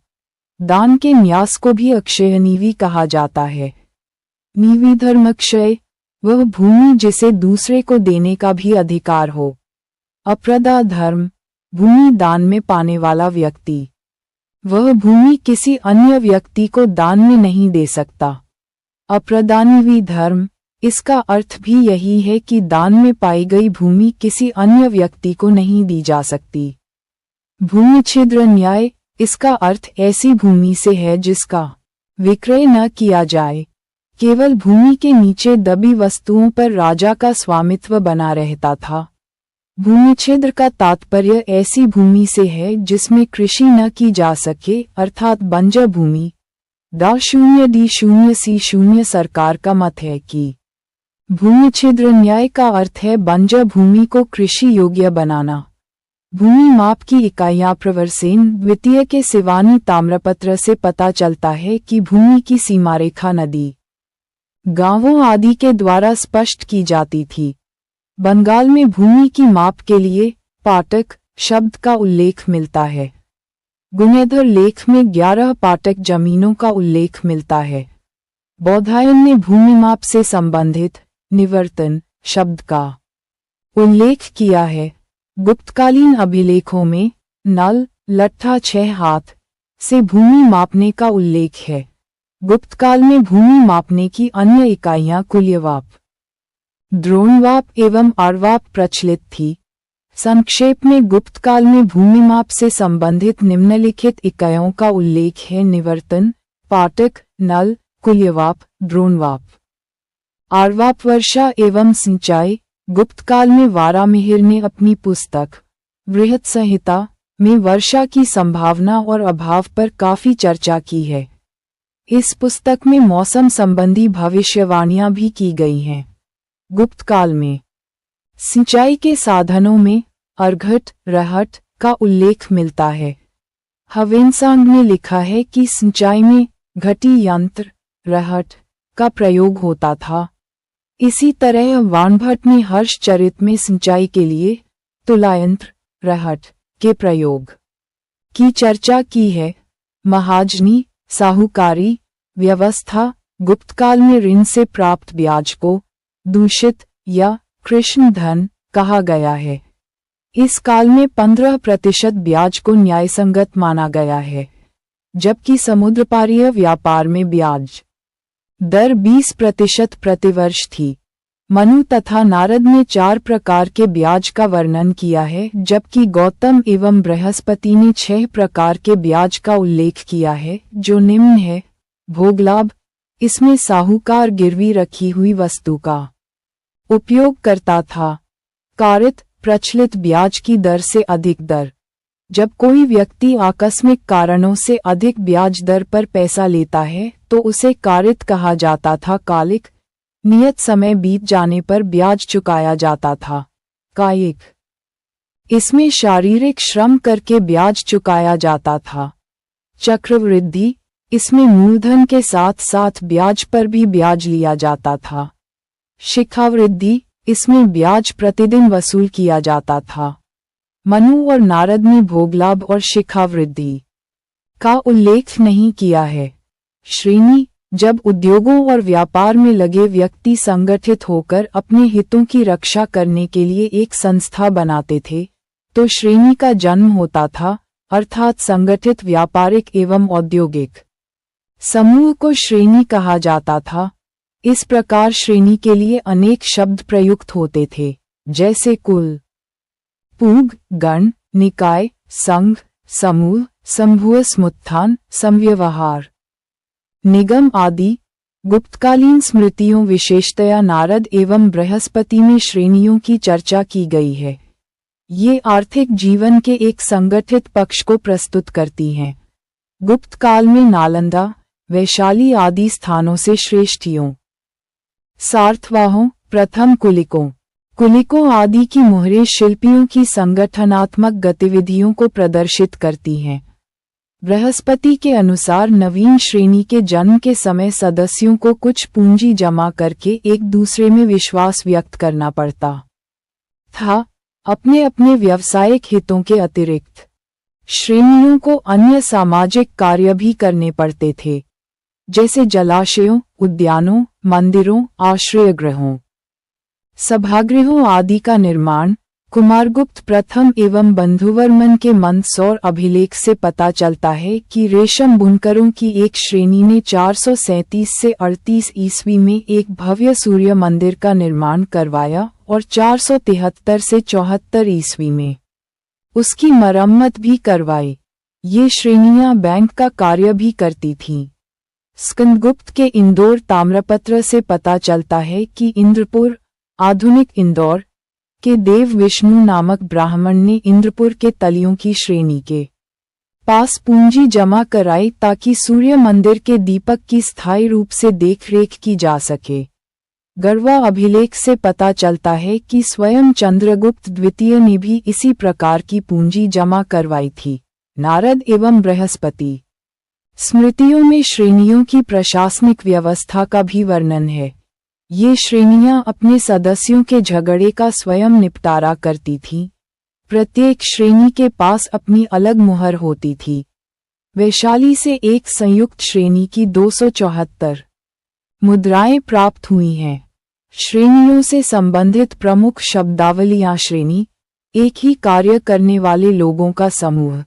इसका प्रमुख श्रेष्ठिन अथवा ज्येष्ठक होता है। पूग, अलग अलग कार्य करने वाले लोगों का समूह। कुल, एक परिवार के कार्य करने वाले लोगों का समूह। निगम, श्रेणियों से बड़ी संस्था जिसकी शिल्प श्रेणियां सदस्य थीं, उसे निगम कहा जाता था। सार्थवाह, व्यापारियों का प्रमुख नेता। गुप्तकालीन सिक्के, गुप्त शासकों ने सोने, चांदी एवं तांबे के सिक्के चलाए। गुप्तों के स्वर्ण सिक्कों को दीनार कहा जाता था। शुरू में ये कुषाणों के मानक के अनुसार थे, परंतु बाद में उनका वजन बढ़ाकर 144 ग्रेन कर दिया गया। कुषाणों ने यद्यपि सर्वाधिक शुद्ध स्वर्ण सिक्के चलाए, परंतु सबसे अधिक स्वर्ण सिक्के चलाने का श्रेय गुप्तों को ही प्राप्त है। परवर्ती गुप्त मुद्राओं का वजन बढ़ता गया, किंतु उसमें सोने का अंश घटता गया। फाहियान में लिखा है कि लोग लेन देन में कौड़ियों का प्रयोग करते थे। गुप्त शासकों में सर्वप्रथम चंद्रगुप्त द्वितीय ने शकों पर अपनी विजय के उपलक्ष्य में चांदी के सिक्के चलाए, जो कि शक मानक के अनुरूप 32.36 ग्रेन के थे। गुप्त साम्राज्य के सिक्कों के 16 ढेर प्राप्त हो चुके हैं, जिसमें सबसे महत्वपूर्ण बयाना, भरतपुर का पुंज है। यहाँ कुल 623 मुद्राएं प्राप्त हुई हैं। व्यापार एवं वाणिज्य, गुप्त युग में व्यापार वाणिज्य की प्रगति हुई। चंद्रगुप्त द्वितीय ने उज्जैन को अपनी द्वितीय राजधानी के रूप में विकसित किया। इसने शीघ्र ही वैभव तथा समृद्धि में पाटलिपुत्र को भी पीछे छोड़ दिया। इसके अतिरिक्त भड़ौच, विदिशा, प्रयाग, ताम्रलिप्ति, मथुरा, अहिच्छत्र, कौशाम्बी आदि भी प्रमुख व्यापारिक नगर थे। गुप्त अभिलेखों में श्रेणियों के उल्लेख तथा गुप्तकालीन स्वर्ण मुद्राओं के आधिक्य के आधार पर विकसित आंतरिक एवं विदेशी व्यापार की चर्चा की जाती है, किंतु यदि कुषाण युग की तुलना में देखा जाए तो गुप्त काल में व्यापार के ह्रास के पर्याप्त चिन्ह मिलते हैं। जहां तक आंतरिक व्यापार का प्रश्न है, आधुनिक शोधों से स्पष्ट है कि ग्राम लगभग आत्मनिर्भर उत्पादक इकाई के रूप में उभर कर सामने आ रहे थे। स्वयं फाहियान ने लिखा है कि साधारण जनता रोज के विनिमय में वस्तुओं की अदला बदला अथवा कौड़ियों से काम चलाती थी। अतः आंतरिक दृष्टि से वस्तुओं का उत्पादन व्यापार के लिए कम ही हो पाता होगा। जहां तक विदेशी व्यापार का प्रश्न है, उसमें भी गिरावट आई। 364 ईस्वी में रोमन साम्राज्य का विभाजन 2 भागों में हो जाने के कारण भारत और रोम के बीच व्यापार को धक्का लगा। 6ठी शताब्दी के प्रोकोपियस के वर्णन से पता चलता है कि फारसवासियों ने रेशम के व्यापार पर एकाधिकार प्राप्त कर लिया था और रोमन साम्राज्य से उनकी शत्रुता के कारण भारतीय व्यापार को ठेस लगी। इसका पता हमें कुमारगुप्त प्रथम के समय के बंधुवर्मन के मंदसौर अभिलेख से भी चल जाता है, जिसमें उल्लिखित है कि नर्मदा क्षेत्र के निकट लाट विषय से रेशम बुनकरों की एक श्रेणी अपना काम छोड़कर पश्चिमी मालवा में दशपुर में आ गई। इससे स्पष्ट है कि रेशम व्यापार को गहरा नुकसान हुआ। 6ठी शताब्दी के अलेक्जेंड्रियन भिक्षु और व्यापारी कॉस्मास 530 से 550 ईस्वी ने अपनी पुस्तक क्रिश्चियन टोपोग्राफी में भारत एवं यूथोपिया के बीच व्यापार का उल्लेख किया है। ऐसा लगता है कि भारत यूथोपिया के माध्यम से रोमन साम्राज्य तक पहुंचने की चेष्टा कर रहा था, क्योंकि रोमन सम्राट जस्टिनियन ने यूथोपियाई नरेश हेलेस्थियास से समझौता किया था ताकि वह फारसवासियों की शत्रुता का सामना कर सके। किंतु वास्तविकता यह है कि फारसवासियों ने रेशम व्यापार में ऐसा एकाधिकार प्राप्त कर लिया था कि कॉस्मास के विवरण प्रायोगिक प्रतीत नहीं होते। गुप्त काल में भारत एवं चीन के बीच व्यापार बढ़ा। 5वीं से 6ठी शताब्दी में कई बौद्ध धर्म प्रचारक जैसे बोधिरुचि, बुद्धभद्र, बुद्धजीव एवं बुद्धशांत चीन गए थे। कॉस्मास के विवरण से पता चलता है कि भारत चीन व्यापार में सिंगल द्वीप, श्रीलंका, बिचौलिए का कार्य करता था, परंतु यह व्यापार वस्तुओं की अदला बदली पर आधारित प्रतीत होता है। भारतीय वस्तुओं के बदले चीन से रेशम प्राप्त किया जाता था, परंतु न तो चीन के सिक्के यहाँ मिलते हैं और न ही भारत के सिक्के चीन में। गुप्त काल में भारत एवं दक्षिण पूर्वी एशियाई देशों के बीच व्यापार का पता चलता है। यह व्यापार ताम्रलिप्ति बंदरगाह से होता था, परंतु कंबोडिया, चंपा, बर्मा, मलय प्रायद्वीप, सुमात्रा, जावा, बोर्नियो आदि के आरंभिक अभिलेखों में इस व्यापार की कोई चर्चा नहीं मिलती है। गुप्त युग में कई नगर ह्रास के चिन्ह प्रदर्शित करते हैं। हवेनसांग ने पाटलिपुत्र को उजड़ा हुआ पाया। इसी प्रकार मथुरा, कुम्हार, सोनपुर, सोहगौरा आदि नगर भारी ह्रास के ही प्रमाण प्रस्तुत करते हैं। इस समय वस्त्र उद्योग सबसे महत्वपूर्ण उद्योग था। रेशमी वस्त्र, मलमल, कैलिको, लिनन, ऊनी एवं सूती वस्त्रों की मांग की अधिकता के कारण इनका बड़े पैमाने पर उत्पादन किया जाता था। हाथी दांत का व्यवसाय, पत्थर की कटाई तथा खुदाई का व्यवसाय भी लाभप्रद था। सोने, चांदी, तांबे, लोहे एवं सीसे के उद्योग भी थे। गुप्त काल में चीन से रेशम, चीनांशुक, यूथोपिया से हाथी दांत, अरब, ईरान एवं बैक्ट्रिया से घोड़ों का आयात किया जाता था। निर्यातित वस्तुओं में कपड़े, बहुमूल्य पत्थर, हाथी दांत की वस्तुएं, गरम मसाले, नारियल, सुगंधित द्रव्य, नील, दवाएं आदि प्रमुख थी। गुप्त काल में पूर्वी तट पर ताम्रलिप्ति, घंटाशाला, कदूर आदि प्रसिद्ध बंदरगाह थे। ताम्रलिप्ति से तो दक्षिण पूर्वी एशिया के देशों को व्यापार होता था। इस समय पश्चिमी तट के बंदरगाहों में भड़ौच, चौल, कल्याण, कैम्बे प्रमुख थे। भरेगुकच अथवा भड़ौच पश्चिमी भारत का प्रमुख बंदरगाह था। यहाँ से पश्चिमी देशों के साथ समुद्री व्यापार होता था। धार्मिक दशा यद्यपि गुप्त शासकों का अपना धर्म वैष्णव धर्म था, परंतु वे अन्य धर्मों के प्रति भी सहिष्णु थे। दो गुप्त शासकों समुद्रगुप्त एवं कुमारगुप्त को अश्वमेध यज्ञ करने का श्रेय प्राप्त है। वैष्णव धर्म, गुप्त शासकों का राजकीय धर्म वैष्णव ही था। उन्होंने परम भागवत की उपाधि धारण की तथा गरुड़ को अपना राजकीय चिन्ह बनाया। गुप्तकालीन सबसे विख्यात मंदिर देवगढ़ का दशावतार मंदिर था, जिसमें विष्णु के दशावतारों का चित्रण प्राप्त होता है। स्कंदगुप्त के जूनागढ़ अभिलेख में विष्णु के वामनावतार का उल्लेख है। इसी प्रकार उदयगिरी गुहा अभिलेख में विष्णु के वाराह अवतार का उल्लेख है। ये गुप्त काल का सर्वाधिक लोकप्रिय अवतार था। इस समय के ग्रंथ अमरकोश में विष्णु के 39 अवतारों का उल्लेख है। कुमारगुप्त के समय के गंधर अभिलेख में विष्णु को मधुसूदन कहा गया है। चंद्रगुप्त विक्रमादित्य ने विष्णुपद पर्वत पर गरुड़ ध्वज की स्थापना की। बुधगुप्त के समय के दामोदरपुर के उत्कीर्ण लेख में श्वेतवाराह स्वामिन और कोकमुख स्वामिन देवताओं का उल्लेख है। ये दोनों ही वाराह अवतार के द्योतक हैं। गुप्त काल में नववैष्णववाद का विकास हुआ। इस नए पक्ष का संबंध पांचरात्र मत से था। शैव धर्म, गुप्त काल में शैव धर्म भी अत्यंत महत्वपूर्ण धर्म था। दो गुप्त शासकों कुमारगुप्त और स्कंदगुप्त के नाम कार्तिकेय, शिव के पुत्र, के नाम पर ही हैं।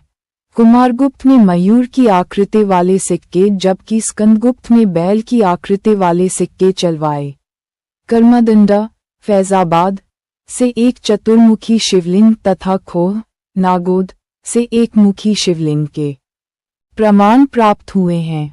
खोह से प्राप्त एक मुखी मूर्तियों में कोसाम से प्राप्त शिव पार्वती की मूर्ति महत्वपूर्ण है।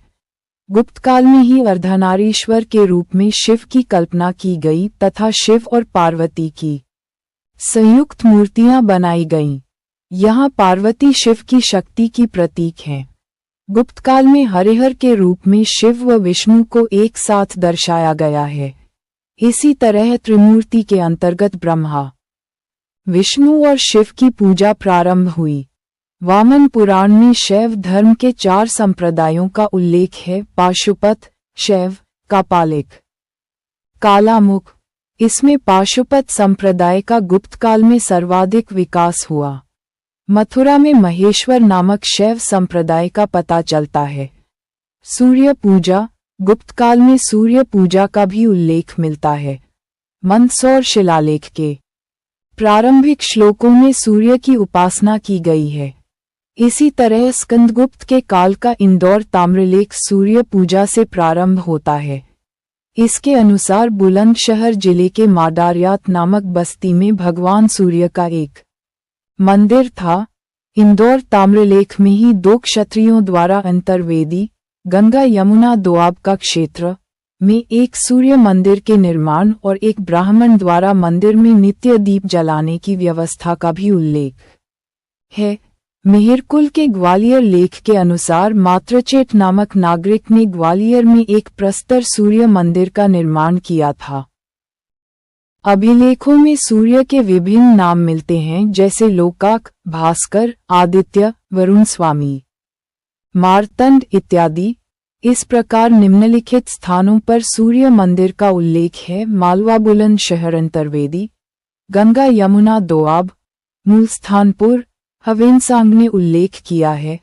बौद्ध धर्म, गुप्त काल में बौद्ध धर्म भी विकसित अवस्था में था। फाहियान के अनुसार इस समय कश्मीर, अफगानिस्तान और पंजाब बौद्ध धर्म के केंद्र थे। बोधगया भी बौद्ध धर्म का प्रसिद्ध केंद्र था, जहां लंका के बौद्ध यात्रियों के लिए विहार बनवाया गया था। पाटलिपुत्र, मथुरा, कौशाम्बी और सारनाथ भी बौद्ध धर्म के प्रसिद्ध केंद्र थे। कुमारगुप्त ने नालंदा में प्रसिद्ध बौद्ध विहार की स्थापना करवाई। फाहियान के अनुसार पूर्वी भारत के प्रसिद्ध बौद्ध नगर वैशाली, श्रावस्ती और कपिलवस्तु गुप्त युग में समृद्ध नहीं थे। सांची के एक लेख के अनुसार चंद्रगुप्त विक्रमादित्य ने आम्रकाद्व नामक एक बौद्ध को उच्च पद पर नियुक्त किया था। उसने काकनादबार के महाविहार को 25 दीनार दान में दिया था। गुप्तकाल में कई प्रसिद्ध बौद्ध आचार्यों का उल्लेख है, जिसमें आर्यदेव, असंग, वसुबंधु और मैत्रेयनाथ प्रमुख थे। दिन्नाग तर्कशास्त्र मत के प्रणेता थे। योगाचार दर्शन का गुप्तकाल में अत्यधिक विकास हुआ। आर्यदेव ने चतुष्शतक और असंग ने महायान संग्रह, योगाचार भूमिशास्त्र और महायान सूत्रालंकार नामक बौद्ध ग्रंथों की रचना की। जैन धर्म, गुप्तकाल में जैन धर्म उन्नत अवस्था में था।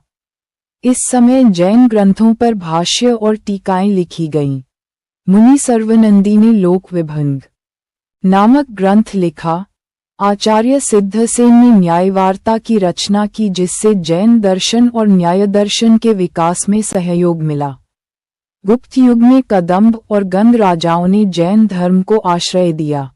कुमारगुप्त प्रथम के उदयगिरी लेख से पता चलता है कि शंकर नामक व्यक्ति ने पार्श्वनाथ की मूर्ति स्थापित की थी। मथुरा और वल्लभी श्वेतांबर जैन धर्म के केंद्र थे, जबकि बंगाल में पुंड्रवर्धन दिगंबर संप्रदाय का केंद्र था। मथुरा के एक अभिलेख के अनुसार कुमारगुप्त प्रथम के शासनकाल में हरिस्वामिनी नामक एक महिला ने किसी जैन मंदिर को दान दिया था। कला और साहित्य की दृष्टि से गुप्तकाल को भारतीय इतिहास का स्वर्ण युग कहा जाता है। गुप्तकाल में ही मंदिर निर्माण कला का जन्म हुआ। ये मंदिर नागर शैली के हैं। गुप्तकालीन मंदिरों का प्रारंभ गर्भगृह के साथ हुआ, जिसमें देवमूर्ति की स्थापना की जाती थी। यहाँ तक पहुँचने के लिए एक दालान होता था, जिसमें एक सभा भवन से होकर प्रवेश किया जाता था। सभा भवन का द्वार ड्योढ़ी में निकलता था। इस भवन के चारों ओर एक प्राचीर युक्त प्रांगण होता था, जिसमें बाद में अनेक पूजा स्थलों की स्थापना होने लगी। इस काल के मंदिरों की छतें अधिकांशतः सपाट होती थी, किंतु शिखर युक्त मंदिरों का निर्माण भी प्रारंभ हो चुका था। मंदसौर के लेख के अनुसार दशपुर के मंदिर में अनेक आकर्षक शिखर थे। मंदिर का निर्माण चबूतरे के ऊपर किया जाता था और ऊपर जाने के लिए चारों ओर सीढ़ियां बनाई जाती थी। मंदिर का भीतरी भाग सादा होता था। द्वारपाल के स्थान पर मकरवाहिनी गंगा एवं कूर्मवाहिनी यमुना की प्रतिमाएं बनी होती थीं। प्रमुख गुप्तकालीन मंदिर निम्नलिखित हैं। तिगवां, जबलपुर, मध्य प्रदेश का विष्णु मंदिर। भूमरा, नागोद, मध्य प्रदेश का शिव मंदिर। खोम, नागोद, मध्य प्रदेश का मंदिर। नचना कुठार, मध्य प्रदेश का पार्वती मंदिर। देवगढ़, झांसी, उत्तर प्रदेश का दशावतार मंदिर। भितरगांव, कानपुर, उत्तर प्रदेश का मंदिर। सिरपुर का लक्ष्मण मंदिर। उदयगिरी, विदिशा का विष्णु मंदिर। लाड़खा, मध्य प्रदेश का मंदिर। दर्रा का मंदिर। गुप्तकालीन मंदिर छोटी छोटी ईंटों एवं पत्थरों से बनाए जाते थे, परंतु कानपुर का भितरगांव का मंदिर केवल ईंटों से ही निर्मित है। इसी तरह सिरपुर का लक्ष्मण मंदिर भी केवल ईंटों से ही निर्मित है। गुप्तकाल का सर्वोत्कृष्ट मंदिर देवगढ़ का दशावतार मंदिर है। इसमें 12 मीटर ऊंचा एक शिखर है, जो भारतीय मंदिर निर्माण में शिखर का पहला उदाहरण है। नागोद में खोह के मंदिर में शिवमूर्ति की स्थापना की गई थी। बौद्ध स्तूप। गुप्तकाल के बौद्ध स्तूपों में सारनाथ का धम्मिक स्तूप प्रसिद्ध है। यह ईंटों का बना है। इसका आधार स्तूपों के समान वर्गाकार न होकर गोलाकार है। इसमें अन्य स्तूपों के समान चबूतरा नहीं है, बल्कि यह धरातल पर निर्मित है। गुहा मंदिर। गुप्तकालीन गुहा मंदिरों को 2 भागों में ब्राह्मण गुहा मंदिर और बौद्ध गुहा मंदिरों में बांटा जा सकता है। ब्राह्मण गुहा मंदिर, इसका सर्वश्रेष्ठ उदाहरण उदयगिरी का मंदिर है। इसमें विष्णु के वाराह अवतार की विशाल मूर्ति उत्कीर्ण है। उदयगिरी गुहा मंदिर का निर्माण चंद्रगुप्त विक्रमादित्य के सेनापति वीरसेन ने करवाया था। बौद्ध गुहा मंदिर, इसके प्रमुख उदाहरण अजंता तथा बाघ की गुफाएं हैं। अजंता की गुफा संख्या 16, 17 और 19 गुप्तकालीन मानी जाती हैं। इनमें मुख्यतः बौद्ध धर्म से संबंधित चित्र हैं। बाघ की गुफाओं में भी बौद्ध धर्म से संबंधित चित्रकारियां मिलती हैं। मूर्तिकला गुप्तकालीन मूर्तियों में कुषाण काल की मूर्तियों की तरह नग्नता नहीं है। यहाँ की मूर्तियों में सुसज्जित प्रभामंडल बनाए गए, जबकि कुषाणकालीन मूर्तियों में प्रभामंडल सादा था। गुप्तकालीन मूर्तियों में देवगढ़ से प्राप्त विष्णु की प्रतिमा अत्यंत सुंदर है। इस अनंतशय मूर्ति में विष्णु को शेषनाग की शैया पर दर्शाया गया है। काशी से प्राप्त कृष्ण की मूर्ति, जिसमें उन्हें गोवर्धन पर्वत को धारण किया हुआ दिखाया गया है, भी काफी सुंदर है। गुप्तकालीन बुद्ध की मूर्तियों में सारनाथ में बैठे हुए बुद्ध की मूर्ति तथा मथुरा में खड़ी हुए बुद्ध की मूर्ति अत्यंत प्रसिद्ध है। भागलपुर के निकट सुल्तानगंज से 2 मीटर से भी ऊंची बुद्ध की एक खड़ी ताम्रमूर्ति पाई गई है, जो इस समय बर्मिंघम संग्रहालय में सुरक्षित है। मनकोहवर के लेख के अनुसार बुद्धमित्र नामक भिक्षु ने बुद्ध मूर्ति स्थापित की थी। इसी तरह 476 ईस्वी के सारनाथ लेख में अभयमित्र नामक भिक्षु द्वारा बुद्ध मूर्ति की स्थापना का उल्लेख है। इस युग की बुद्ध मूर्तियों के बाल घुंघराले हैं। उनके प्रभामंडल अलंकृत हैं तथा मुद्राओं में विविधता है। चित्रकला वात्स्यायन के कामसूत्र में चित्रकला की गणना 64 कलाओं में की गई है। गुप्त चित्रकला के सर्वोत्कृष्ट उदाहरण अजंता और बाघ की गुफाओं से प्राप्त हुए हैं। अजंता की चित्रकला। अजंता की गुफाएं महाराष्ट्र के औरंगाबाद जिले में स्थित हैं।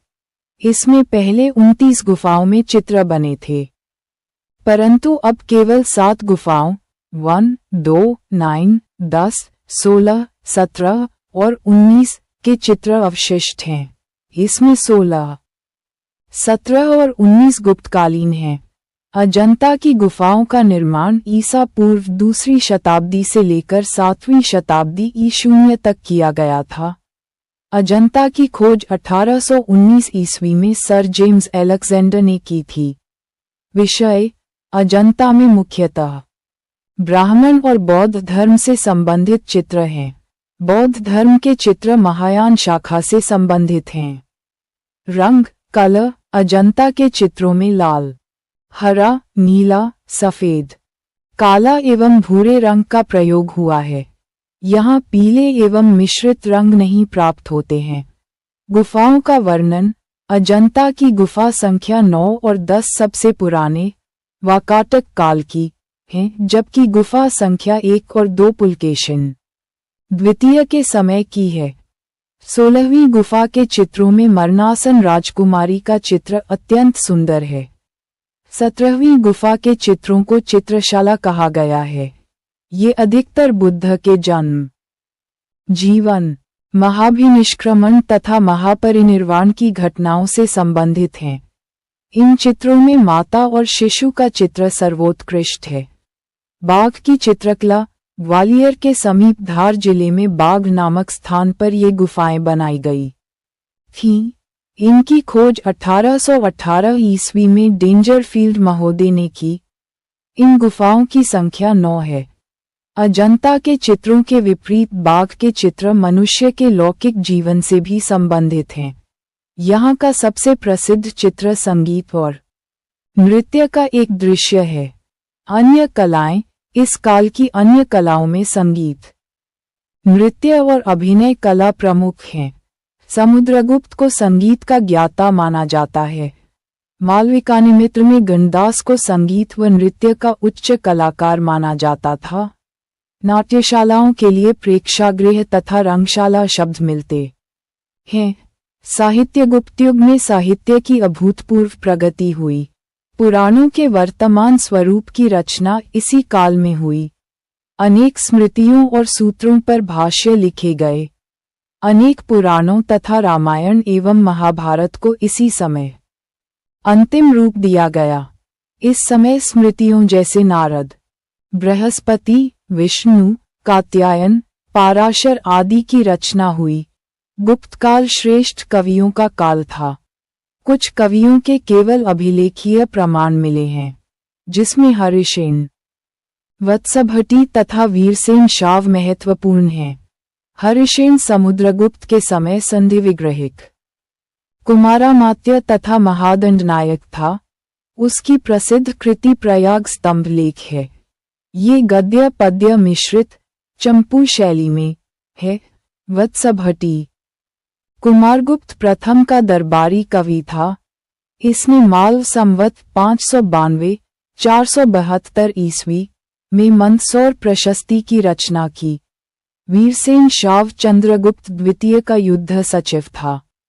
उसकी रचना उदयगिरि गुहालेख है, जिसमें उसे शब्द, अर्थ, न्याय, व्याकरण, राजनीति आदि का मर्मज्ञ कवि एवं पाटलिपुत्र का निवासी कहा गया है।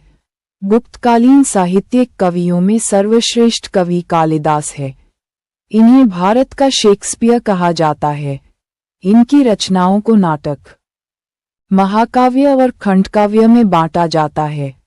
कालिदास की रचनाएं नाटक, गुप्तकालीन नाटक मुख्यतः प्रेम प्रधान एवं सुखांत होते थे। इस समय के नाटकों की उल्लेखनीय बात यह है कि उच्च सामाजिक स्तर के पात्र संस्कृत बोलते हैं, जबकि निम्न सामाजिक स्तर के पात्र तथा स्त्रियां प्राकृत भाषा का प्रयोग करती हैं। कालिदास के प्रमुख नाट्य ग्रंथ निम्नलिखित हैं। मालविकाग्निमित्रम, ये कालिदास का प्रथम नाटक है जिसमें मालविका और अग्निमित्र की प्रणय कथा वर्णित है। विक्रमोर्वशीयम, इसमें उर्वशी तथा पुरुवा की प्रणय कथा है। अभिज्ञान शाकुंतलम, ये कालिदास का सर्वश्रेष्ठ नाटक है। इसमें दुष्यंत और शकुंतला का मिलन है। इसकी कथा महाभारत से ली गई है, जिसका आंग्ल भाषा में 1789 ईस्वी में विलियम जोन्स ने अनुवाद किया। महाकाव्य रघुवंश, यह 19 सर्गों का सर्वश्रेष्ठ महाकाव्य है, जिसमें राम के पूर्वजों का वर्णन है।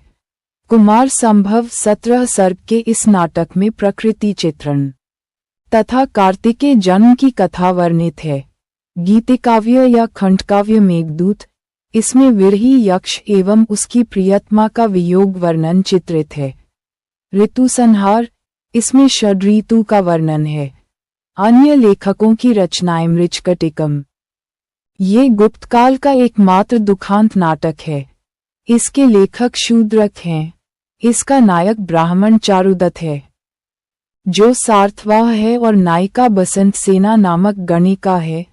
इस नाटक में राजा, ब्राह्मण, जुआरी, व्यापारी, वेश्या, चोर, धूर्त, दास, घूसखोर आदि सभी सामाजिक वर्गों का वर्णन है।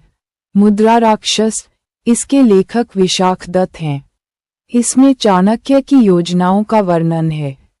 देवी चंद्रगुप्तम, विशाखदत्त द्वारा रचित इस नाटक में चंद्रगुप्त द्वितीय द्वारा शकराज एवं रामगुप्त के वध तथा ध्रुवदेवी के साथ उसके विवाह का वर्णन है।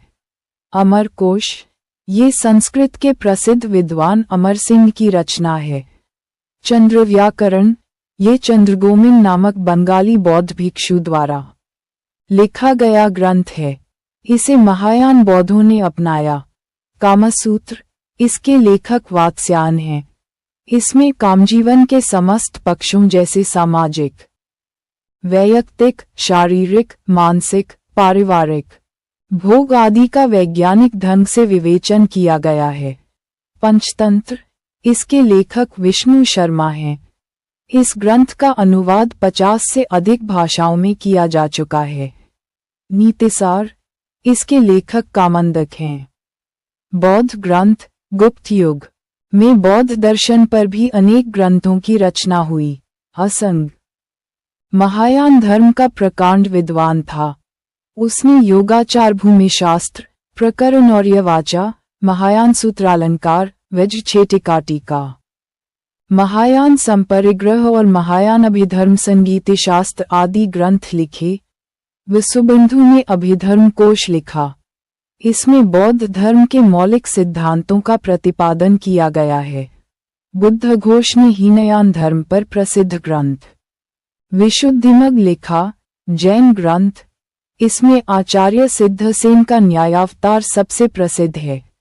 विज्ञान एवं तकनीक, गुप्त युग में विज्ञान एवं तकनीक का समुचित विकास हुआ। इस काल के प्रमुख गणितज्ञ ज्योतिष विद्या में भी निपुण थे, अतः इन दोनों शाखाओं का समुचित विकास हुआ। इस समय के आर्यभट्ट, वारामिहिर, भास्कर प्रथम तथा ब्रह्मगुप्त अत्यंत प्रसिद्ध विद्वान हैं। आर्यभट्ट ये पटना के निवासी थे। इनका जन्म 499 ईस्वी में हुआ था। इनका प्रसिद्ध ग्रंथ आर्यभट्टीय है। इन्होंने ज्योतिष को गणित से अलग शास्त्र माना तथा दशमलव प्रणाली का विकास किया। सर्वप्रथम इन्होंने ही बताया कि पृथ्वी गोल है और अपनी धुरी पर घूमती है तथा इसकी छाया चंद्रमा पर पड़ने के कारण ग्रहण पड़ता है। इस प्रकार सूर्यग्रहण एवं चंद्रग्रहण पड़ने के वास्तविक कारणों पर प्रकाश डाला गया। पाई का मान 3.1416 बताया तथा सौर वर्ष की लंबाई 365.35868005 दिन बताया। ये गुप्तकालीन सर्वश्रेष्ठ गणितज्ञ एवं ज्योतिषी थे। भास्कर प्रथम 600 ईस्वी, आर्यभट्ट के सिद्धांतों पर भास्कर प्रथम ने टीकाएं लिखी तथा स्वतंत्र ग्रंथ भी लिखे। ये ब्रह्मगुप्त के समकालीन और प्रसिद्ध खगोलशास्त्री थे। इन्होंने 3 ग्रंथों की रचना की, महाभास्कर्य, लघुभास्कर्य और भाष्य। ब्रह्मगुप्त 598 ईस्वी, इन्होंने ब्रह्म सिद्धांत की रचना की तथा सर्वप्रथम ये बताया कि पृथ्वी सभी वस्तुओं को अपनी ओर आकर्षित करती है। इनका जन्म उज्जैन में हुआ था। वारामिहिर 550 ईस्वी, ये भी गुप्त काल के प्रसिद्ध ज्योतिषी थे, परंतु ज्योतिषी के रूप में इतने अधिक प्रशंसनीय नहीं हैं जितने ज्योतिष के इतिहासकार के रूप में। इनकी प्रसिद्ध रचनाएं पंचसिद्धांतिका, बृहत् संहिता, बृहद जातक एवं लघु जातक हैं। चिकित्सा ग्रंथ, गुप्त काल में अनेक चिकित्सा ग्रंथ भी लिखे गए। 6ठी शताब्दी में वाग्भट ने आयुर्वेद के प्रसिद्ध ग्रंथ अष्टांग हृदय की रचना की। चंद्रगुप्त विक्रमादित्य के दरबार में आयुर्वेद का विद्वान और चिकित्सक धन्वंतरी था। नवनीतकम नामक आयुर्वेद ग्रंथ की रचना भी इसी काल में हुई। पालकाप्य नामक पशु चिकित्सक ने हस्त्यायुर्वेद नामक ग्रंथ की रचना की, जो हाथियों के रोगों व चिकित्सा से संबंधित थी। भारतीय चिकित्सा विषयक ज्ञान का प्रचार पश्चिम एशिया में हुआ और एक फारसी चिकित्सक भारतीय औषधि शास्त्र के अध्ययन के लिए 6ठी शताब्दी ईस्वी में भारत आया। रसायन विज्ञान में भी प्रगति हुई। बौद्ध दार्शनिक नागार्जुन रसायन और धातु विज्ञान का विद्वान था। उसने ये प्रमाणित किया कि सोना, चांदी, तांबा आदि खनिज पदार्थों के रासायनिक प्रयोग से रोगों का निवारण हो सकता है। षड्दर्शन, भारत के प्रमुख षड्दर्शनों का अंतिम रूप से संकलन गुप्त काल में ही हुआ। इनका वर्णन निम्नलिखित है। सांख्य दर्शन ये भारत का प्राचीनतम दर्शन है।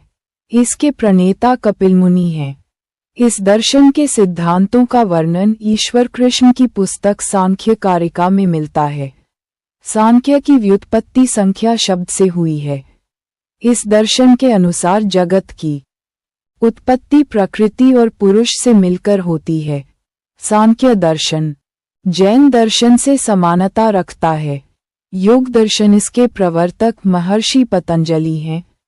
इनका ग्रंथ योग सूत्र इस दर्शन का आधार ग्रंथ है। इस दर्शन के अनुसार मोक्ष ध्यान और शारीरिक साधना से मिलता है। न्याय दर्शन इसके प्रवर्तक गौतम हैं। इसका विकास तर्कशास्त्र के रूप में हुआ है। न्याय का शाब्दिक अर्थ तर्क या निर्णय है। गौतम का प्रसिद्ध ग्रंथ न्यायसूत्र है। वैशेषिक दर्शन इसके प्रवर्तक महर्षि कणाद हैं। ये दर्शन भौतिक तत्वों के विवेचन को महत्व देता है। वैशेषिक दर्शन ने परमाणुवाद की स्थापना की। इसी दर्शन ने भारत में भौतिक शास्त्र का प्रारंभ किया। ये दर्शन भी जैन दर्शन से साम्यता रखता है। मीमांसा इसके प्रणेता जैमिनी हैं। मीमांसा का मूल अर्थ है तर्क करने और अर्थ लगाने की कला। मीमांसा का मुख्य उद्देश्य वैदिक कर्मकांडों की उपयोगिता को सिद्ध करना है। वेदांत का अर्थ है वेद का अंत।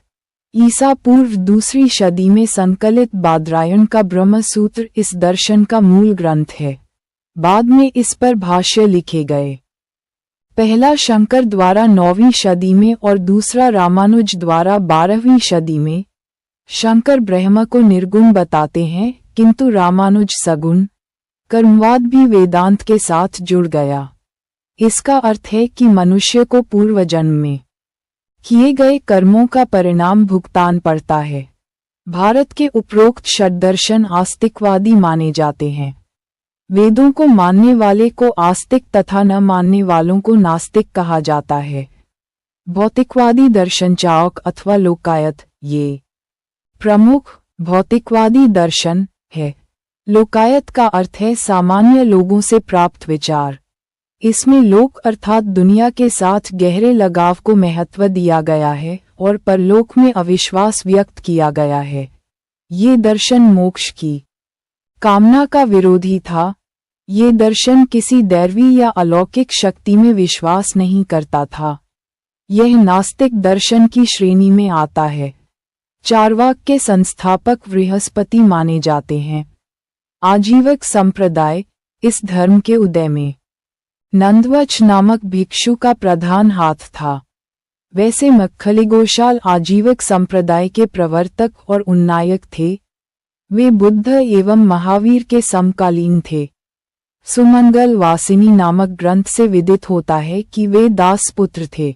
उनका नाम मक्खली गोशाल इसलिए पड़ा कि उनके पिता गौशाले में नियुक्त किए गए थे और वहीं गौशाल का जन्म हुआ था। गौशाल ने आजीवक संप्रदाय की स्थापना की, जिसका अर्थ था जीविका के लिए भिक्षु बनना। उनकी मृत्यु बुद्ध के 1 वर्ष पहले 484 ईसा पूर्व में लगभग हुई थी। आजीवक भाग्यवाद या नियतिवाद में विश्वास करते थे। वे मग्न रहा करते थे और एकांतवास करते थे। आजीवक भिक्षुओं का जीवन कठोर आचार और नियम से बंधा हुआ था। वे जैन दिगंबरों के समान निर्वस्त्र रहते थे। गौशाल का प्रमुख प्रचार केंद्र श्रावस्ती था। उन्होंने सर्वप्रथम मागधी प्राकृत भाषा में उपदेश दिए। बुद्ध को आजीवक भिक्षुओं से घृणा थी। महावीर से भी उनका मतभेद था। ऐसा माना जाता है कि महावीर की मंत्र शक्ति के कारण गौशाल की मृत्यु हो गई।